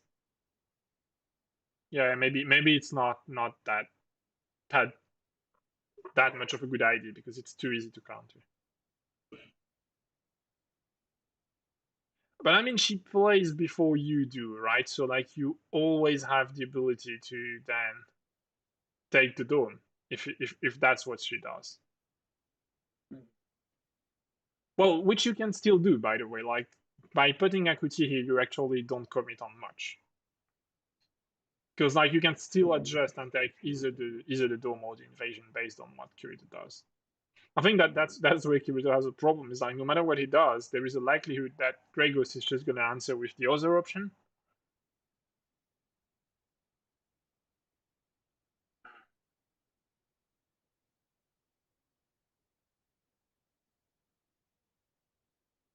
It's going to kill two minions, deal some damage, and Shafali. Yeah, yeah. I think invasion doesn't happen. Not anymore. Yeah, just as we just said, like capitalizing on that was probably a little bit too risky anyway.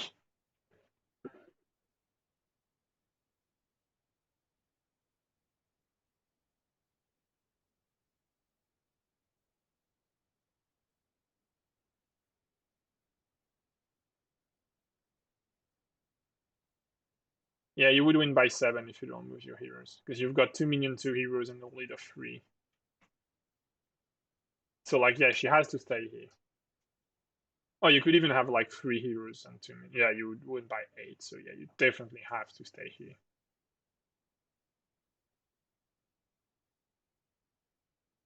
So that would give only 4 a win by 4 to GrayGhost, which would not be enough. So yeah, and Liquid still hasn't stacked, so she could get rid of a minion. So yeah, definitely as GrayGhost, you just take that dome and kill Miyuki, right? Because then with 1 HP, it doesn't matter if the ambassador is marked. It's still 2 damage. Oh, but it's not piercing, so it wouldn't kill her actually.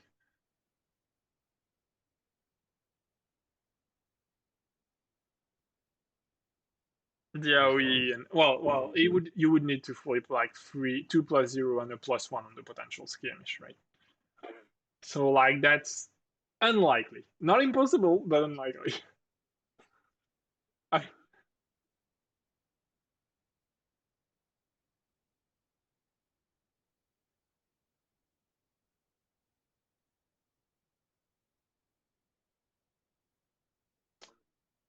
That is true. Yeah, that is true. He doesn't have an ability to do it. Yeah, that is very true. So we see the minion being.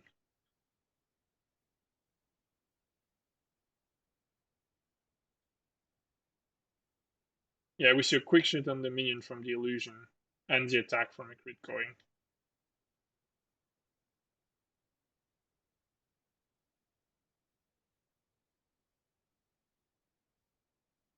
Yeah, he might kill Shifani. No, 0. Yeah, it's not gonna happen.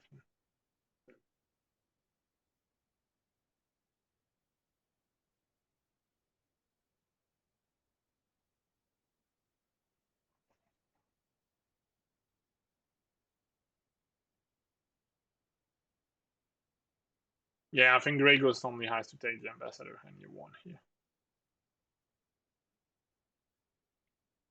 And I don't think Kirito has a way to. Well, he could play a single. That would work. No, he has no green root, so no. Yeah, no, he can't. Yeah, that is right. Yeah, I don't think he has a way to avoid that actually. Because Ikari is not placed where she could play a Chasm anyway. Oh, and she has no mana, so like, yeah. No, I think it's out for Kirito. I don't see a way for him to avoid that Tamer kill. What was that? Yeah, but like, why? Because you're killing Miyuki now. Okay, maybe you just plan to kill everyone. I'm not sure that gives you the win now.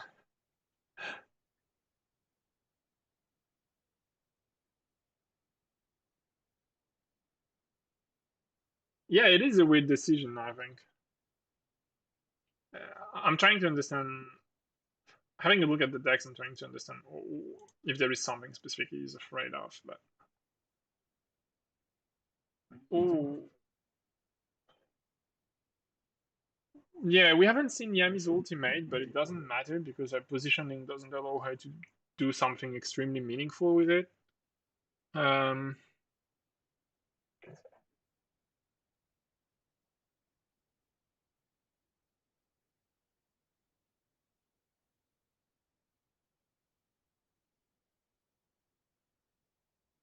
yeah, you need to now, but like, yeah, it's like I'm wondering if you haven't increased the risk of failure by playing this ultimate. Like, it's what could you have as a better chance to get a like one armor hero being almost dead, right?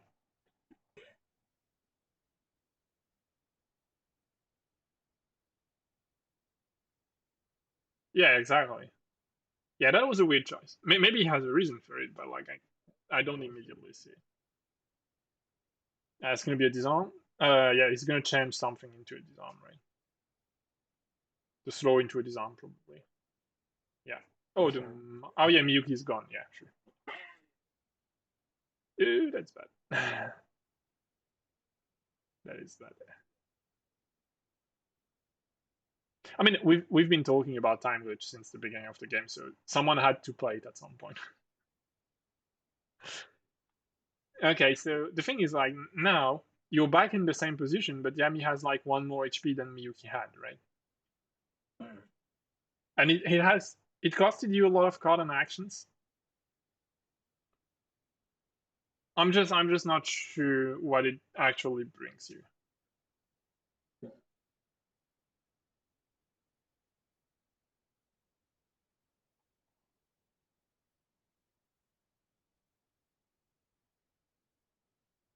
That is a lot of very weird choices. Well, you lead with the ultimate and then you're fine. Yeah. And you kill Miyuki. I just don't understand that choice.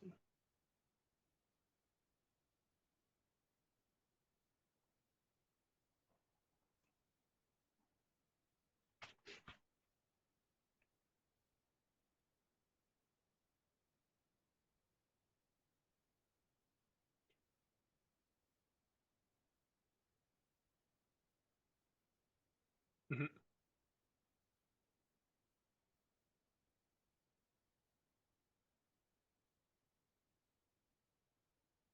Yeah, I know he's leading from his end. No, from the deck also. Yeah. Yeah.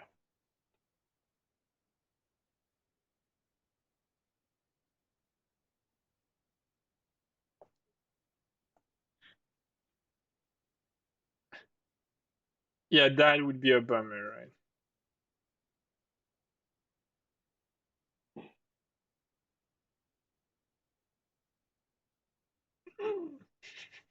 That could have been led in the dome, so I guess. Yeah, you might actually be happy because that could have been in the dome and it would have been much worse.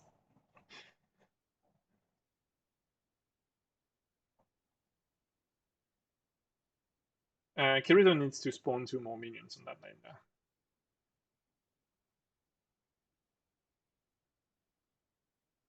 Well, maybe they decided to not bother until they resolved the ambassador because, like,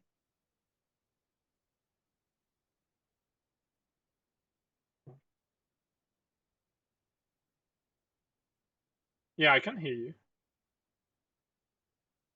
Can you hear me? Oh, that's interesting. What happens?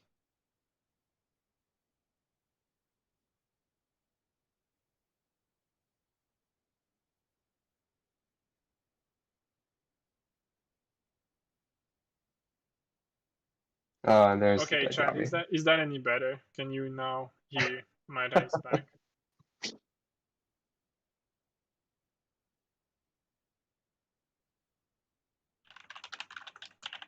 Okay, well, we did get the end of the game, so you might want to cast for that one.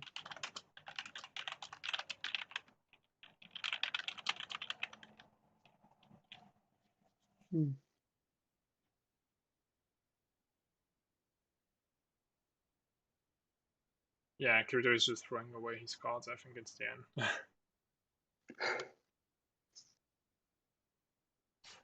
Yeah.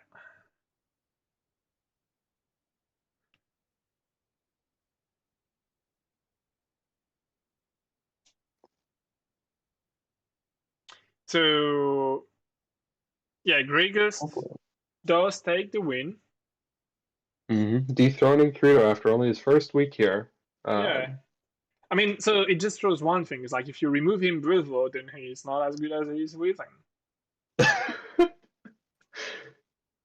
Turns out his Miyuki's not nearly enough of a replacement, and GrayGhost loses no heroes in this. Still fully powered for the next week. Yeah, that is true. I was trying to find out who died on his side during the game, and actually the answer is no one. So yeah, he definitely is going to be the king next week with a full roster. That's pretty impressive. So now it'll just be a matter of who the community decides to pick for GrayGhost next week, potentially throwing off of his yellow list that he's accustomed to here. I mean, that's the goal, right? or you just put something. Yeah, so we shouldn't. I guess we shouldn't choose Kumaya because then you could probably find a way to have her fitting into the list. Yeah, maybe we have to throw a Vorhild at him. See how he deals with that one. Oh yeah, I mean for that one you don't really have a choice, right? Like you have to play something else. Because like, yeah, maybe you can keep it, maybe, but it's not even sure.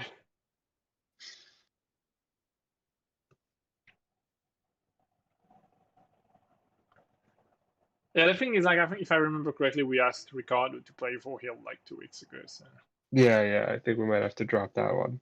yeah, choosing someone else would be pretty fun. Ishitusk has tried. Yeah, Vorhild has been chosen not long ago, so let's choose someone else. I agree. Sakoshi could be an interesting choice because like it doesn't fit into that yellow deck too well. Mm-hmm. And it's different enough that it's not green or no blue. So I mean, it's a little bit greeny, but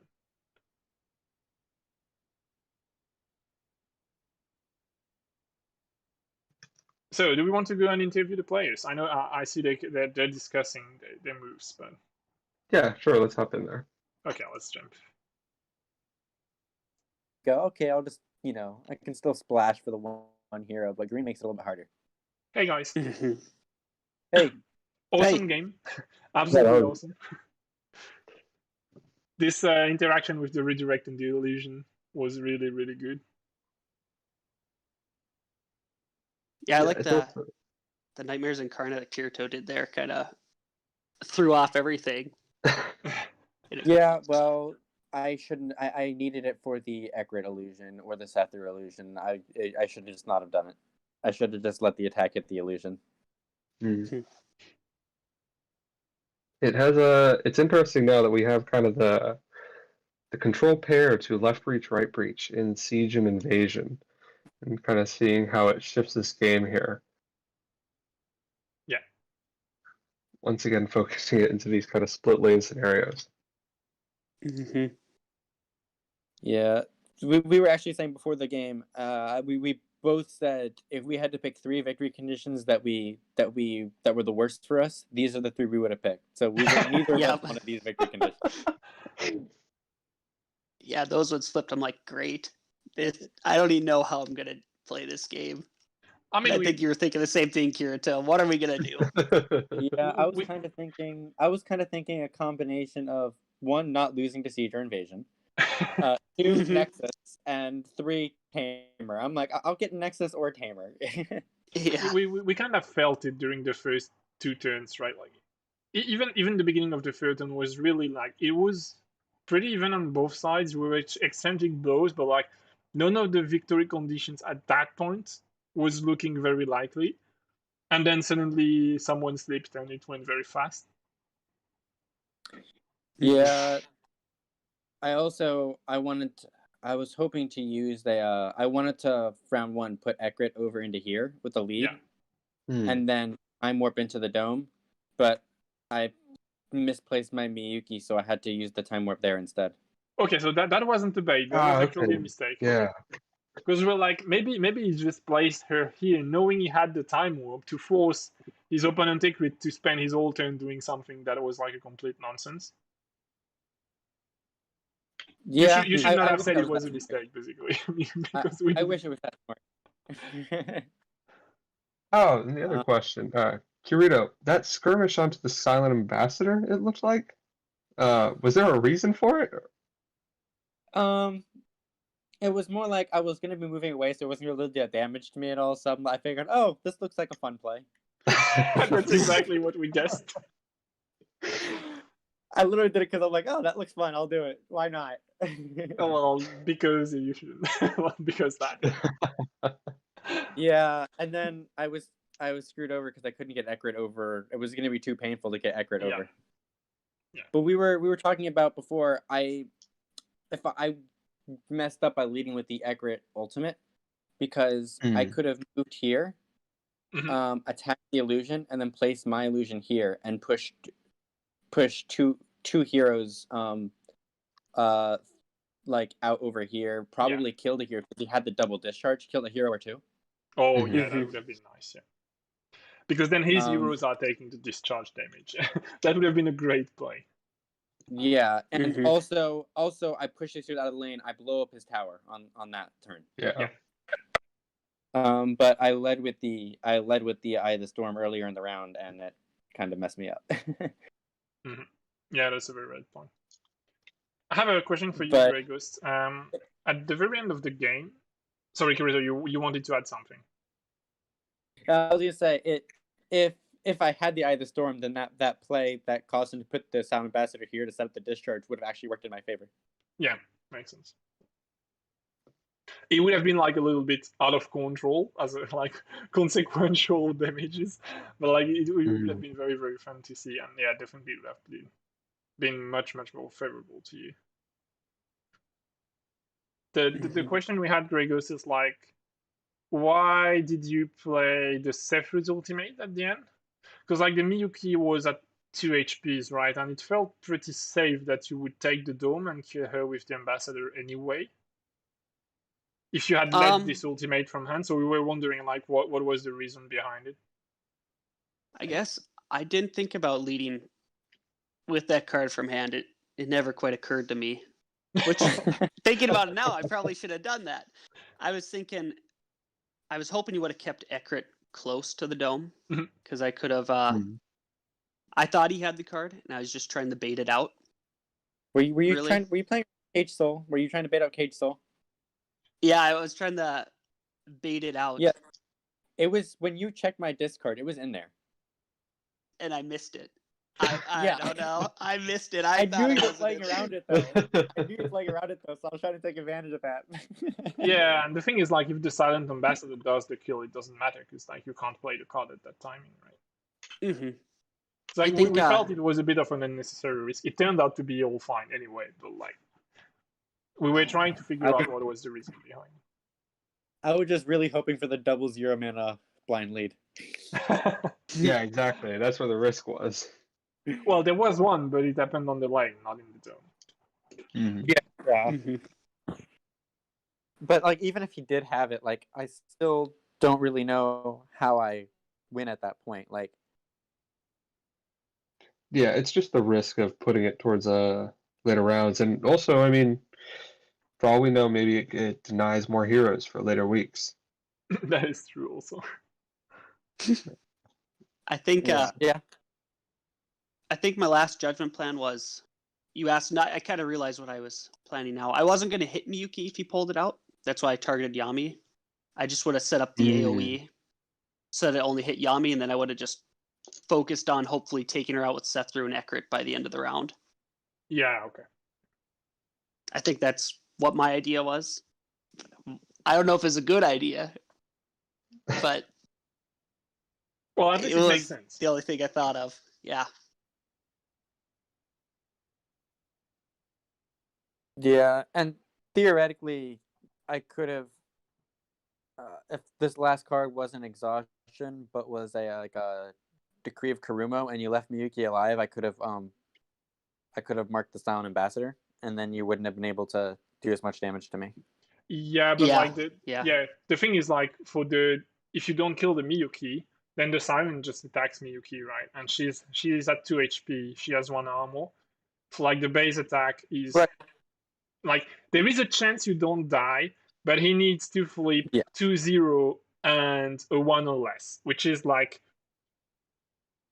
on the free actions, it's pretty much unlikely, right? Yeah, we were also talking about it where the silent was over here by the time Yami and Yuki were in there, I guess. So you would have had to have marked her earlier in the turn, kind of showing that hand before moving into the dome.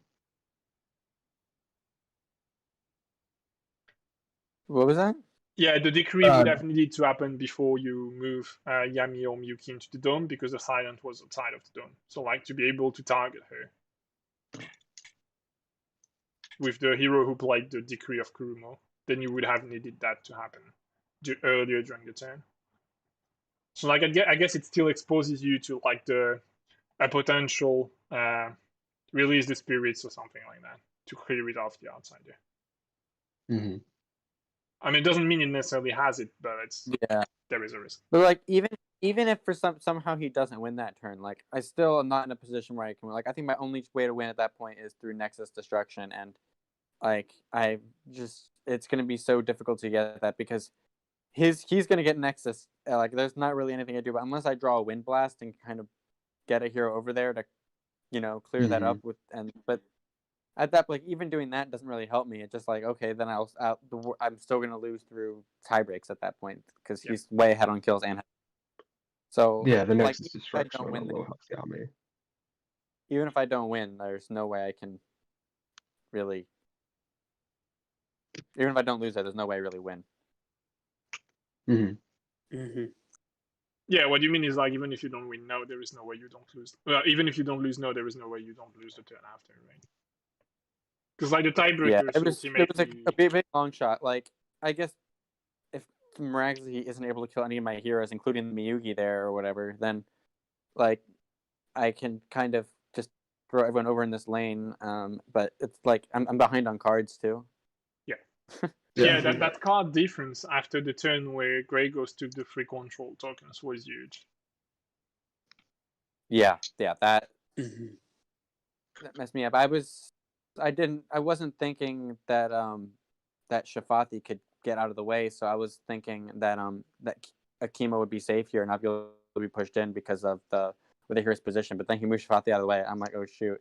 And actually, what I was going to do then was I was going to use Ekrit to worship, so Ekrit couldn't be pushed, keeping it so that he couldn't push Akimo out, and then he had the double Nightmares Incarnate. Yeah. And if I had held on to that Nightmares Incarnate, I could have gotten rid of the illusion and blocked that play. But I used it to get damage on Shafati, and honestly, I should have just moved and gone after the minion and not try to go after Shafati there. Yeah, anyway, if you don't kill that illusion, Shafati would have like 8 more HPs at that point, so like you definitely go for the minions. Yeah, so GrayGhost, I'm curious, going into the next week, now as the king of the dome, you're going to be facing to Sycamore on Ashen Pass next week. Don't know which hero you're going to be on yet, but I'm curious if you have any words for him going into it. Maybe not advice, maybe a challenge. Challenge? Oh my gosh, I don't know. I haven't even played Ashen Pass with the new rules. I don't even know what's gonna happen. my challenge is who can be more clueless going into the game. Okay, don't know. That's a good move. And to Sycamore being a relatively newcomer to Skytear, maybe he'll just hit you with the. Well, I guess it'll be an equal level of he doesn't know what he's doing and you don't know what you're doing, Yeah. and nobody knows what anybody's. The chaos will reign. Yeah, you still have a week to practice that new rules in the maps. Mm-hmm. I think I don't know if this is so much about the game, but it's one of the things I like about the game. Now I really like the yellow changes, but especially for Shafathi. I feel like I can use his illusion more. Most games when I played before, I didn't really use Shafathi's illusion. I'd put it down every once in a while, but the predict one consistently is it feels good, I guess. Feels good. Yeah, your use of his illusion this game was very fun to watch. It was kind of, I think both us and a lot of the chat was kind of awakening to his new power that's come after these changes. Mm-hmm. Oh my god, I really wanted to bring Kichi in this game for a whole lot of predict on my end, but I had to bring a chemo, and the other heroes I just kind of, there was no way of avoiding that. Like, I just didn't have a spot. Yeah, the win for conditions Kichi. made But it I very really hard. wanted that predict. And I think with the 40 card deck, since the deck increased, predict is even more powerful than it was beforehand. Oh, I think Shafathi and Kichi both got really big buffs because of that. Yeah. Mm-hmm. And Miyuki with the new disarm rules is also very strong. Yeah, my Ekrit just could not catch a break, not until the last round. That strike First terror move every denial was round. fantastic. Miyuki has always been very fun, but like she became also very useful. Like she has a lot of potential. Even like as we see, even if there isn't like much kill objectives on board, or even not a threatening team in front of you. Well, it was a little bit threatening, let's be honest. But like she has usefulness now, even if it's not her main role anymore. Mm-hmm. Right, because with disarms and strike tears and stuff, you can, well, strike tear before, but Miyuki plus disarms now just blocks minion kills. Yeah. Yeah, and especially on those heroes that can like kill more than one. Well, on Equity it's a bit limited because it's after it resolves, not after it damages. But like on Kirito or on Astrida, like that's absolutely huge. Yeah, Mm-hmm. for sure. And of course, I had 2 time warps in my opening hand, and then Yami stepped over a minion, and I flipped the time warp. Oh, we were Yeah. kidding about that one when it happens, because Like what were there, like 30 cards left in my deck at that point? That was like a 1 in 30 chance. They're magnets. That's just what happens. That's how it works. Every time I play Cootie Time Warp, I draw a Time Warp on the illusion kill. It's every time. And actually, your tower was left at 2 that one round, right? So that Yeah. that one minion was the difference. Yeah, it was. It was. And your tower's there. That's why you don't And play then that last round, I could have overloaded and tried to get that before losing to Tamer. I probably wouldn't have won, but it would have given me some sort of chance to win at least. Mm-hmm. Well, it would have forced the both of you to play the last one like in a much more cautious way for the last few activations. Because like there would have been a Nexus destruction risk, which is not nothing. Yeah, it's those -1 flips can have such these butterfly effects throughout the game. And it almost always happens in that early scenario like that.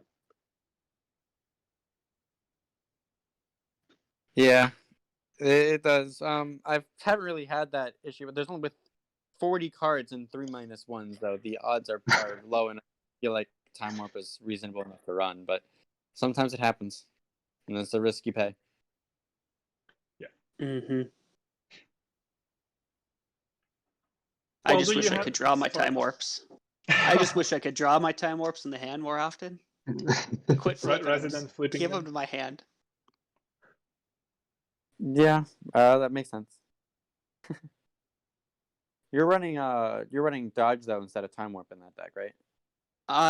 Yeah, I'm using dodge because with Sethr's illusion, I think dodge becomes so much better as well because you can jump between white lines with it. Yeah. No, for sure. I agree. Me not running set through though, I kind of have to go time warp. Mm-hmm. Oh yeah, Dodge from Silver's Illusion is really good. Yeah. Because any hero is any Nupten with a red gem can play it, so it means Shafati and Habrut can both use that trick too. Mm-hmm. Yeah. And that's actually one of the few ways you can get out of a sinkhole, which is also pretty good, right? Yeah. You can dodge away Yeah. from the sinkhole using the illusion. Well, not necessarily in every single placement, I guess, but like in some cases, in probably more than half the cases, it works. Mm-hmm. Mm-hmm. Yep.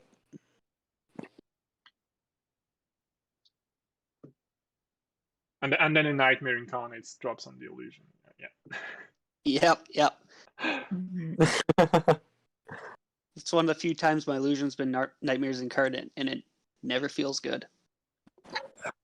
Yeah, I think that was a mistake though. I think Sethru or Ekritz would have ended up being better. I shouldn't have even gone for the attack on Tripati with Akima. That was too greedy. I should have just played it safe and just kept going for minions. Mm-hmm. Well, I mean, when the 8 damage happened, we were like, yeah, okay, that's pretty good, right? Yeah, and then he had double nourish. Yeah. And then sadly. double Nightmares Incarnate that I could have stopped, and he was able to push Akimo out because I didn't have Nightmares Incarnate to get rid of the illusion. Yeah, true. That is true. he had all the answers he needed. The deck was very well constructed, and he used his cards and predicts very effectively to get what he needed. And yeah, it was good playing on his part. I mean, the game was impressive on both parts, Kirito. Like, you don't really have to shy away from that. It was a really nice game. I just want to make clear, I'm not saying like, oh, he got such lame luck. He got all the cards he needed. I'm saying that it was very well constructed. And he played it well to have the cards he needed. No, I don't think that's how it's been perceived. Yeah. Well, congrats on the win. That was a great game, and good luck next week. And I'll try to make sure to vote for the hero that will give you the most difficult time. Thank you, Kirito. It was fun playing you today. It's always fun playing you. It's always a good time. Yeah, you too. We're always great games when we play each other. Every time. Mm-hmm. Every time. It's something different every time too. Yep. Yeah, it had to be anyway. Without Brutal, you couldn't play something not different, right? And with Akimo, it's a lot of changes at once. Yeah, God, I would have loved to have just like. That was the problem. Like, I wanted to have Miyuki, Yami, Ekrit, Kichi, and with the cards I had on here. I put the cards I wanted on Akimo because I knew I had to bring him. But otherwise, I would have had Yami with those cards, and I would have loved to bring Kichi. But being forced to bring Akimo really, really hurt me, honestly, a lot. Yeah, especially with the objectives that flipped, right? Yeah, especially with these victory conditions. Like, you have to use Akimo. We're going to give you no kill conditions. Well, I mean, there is the Tamer. There is like a small one, but I agree, it's not. You have to win the dome first, right? So. Yeah, and I was not able to win the dome the entire game. Yeah. Part of that was my fault. If I had positioned Miyuki better on the first round, I was too busy running away from his mages. If I positioned a little better on round one, then I could have taken the dome with moving Ekrit into the lane and then time warping in or something. Yeah, that would have been a nice play to see. But unfortunately, I was not able to do that because I positioned poorly there. Well, congratulations to the both of you. Thanks a lot for this really, really nice game. I hope and I believe that everyone appreciated what we've seen this evening. Congratulations, GrayGhost, for being our new King of the Dome.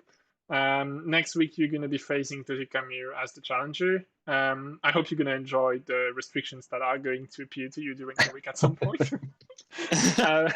Thanks, everyone, for watching the game this evening. It was a huge pleasure to cast it with you, Mathais, and have a very nice evening, everyone. Thank you guys for streaming. Yeah, thanks for streaming it, and thanks everyone for watching. And Bye. Congratulations on the win. Good evening. Thank you.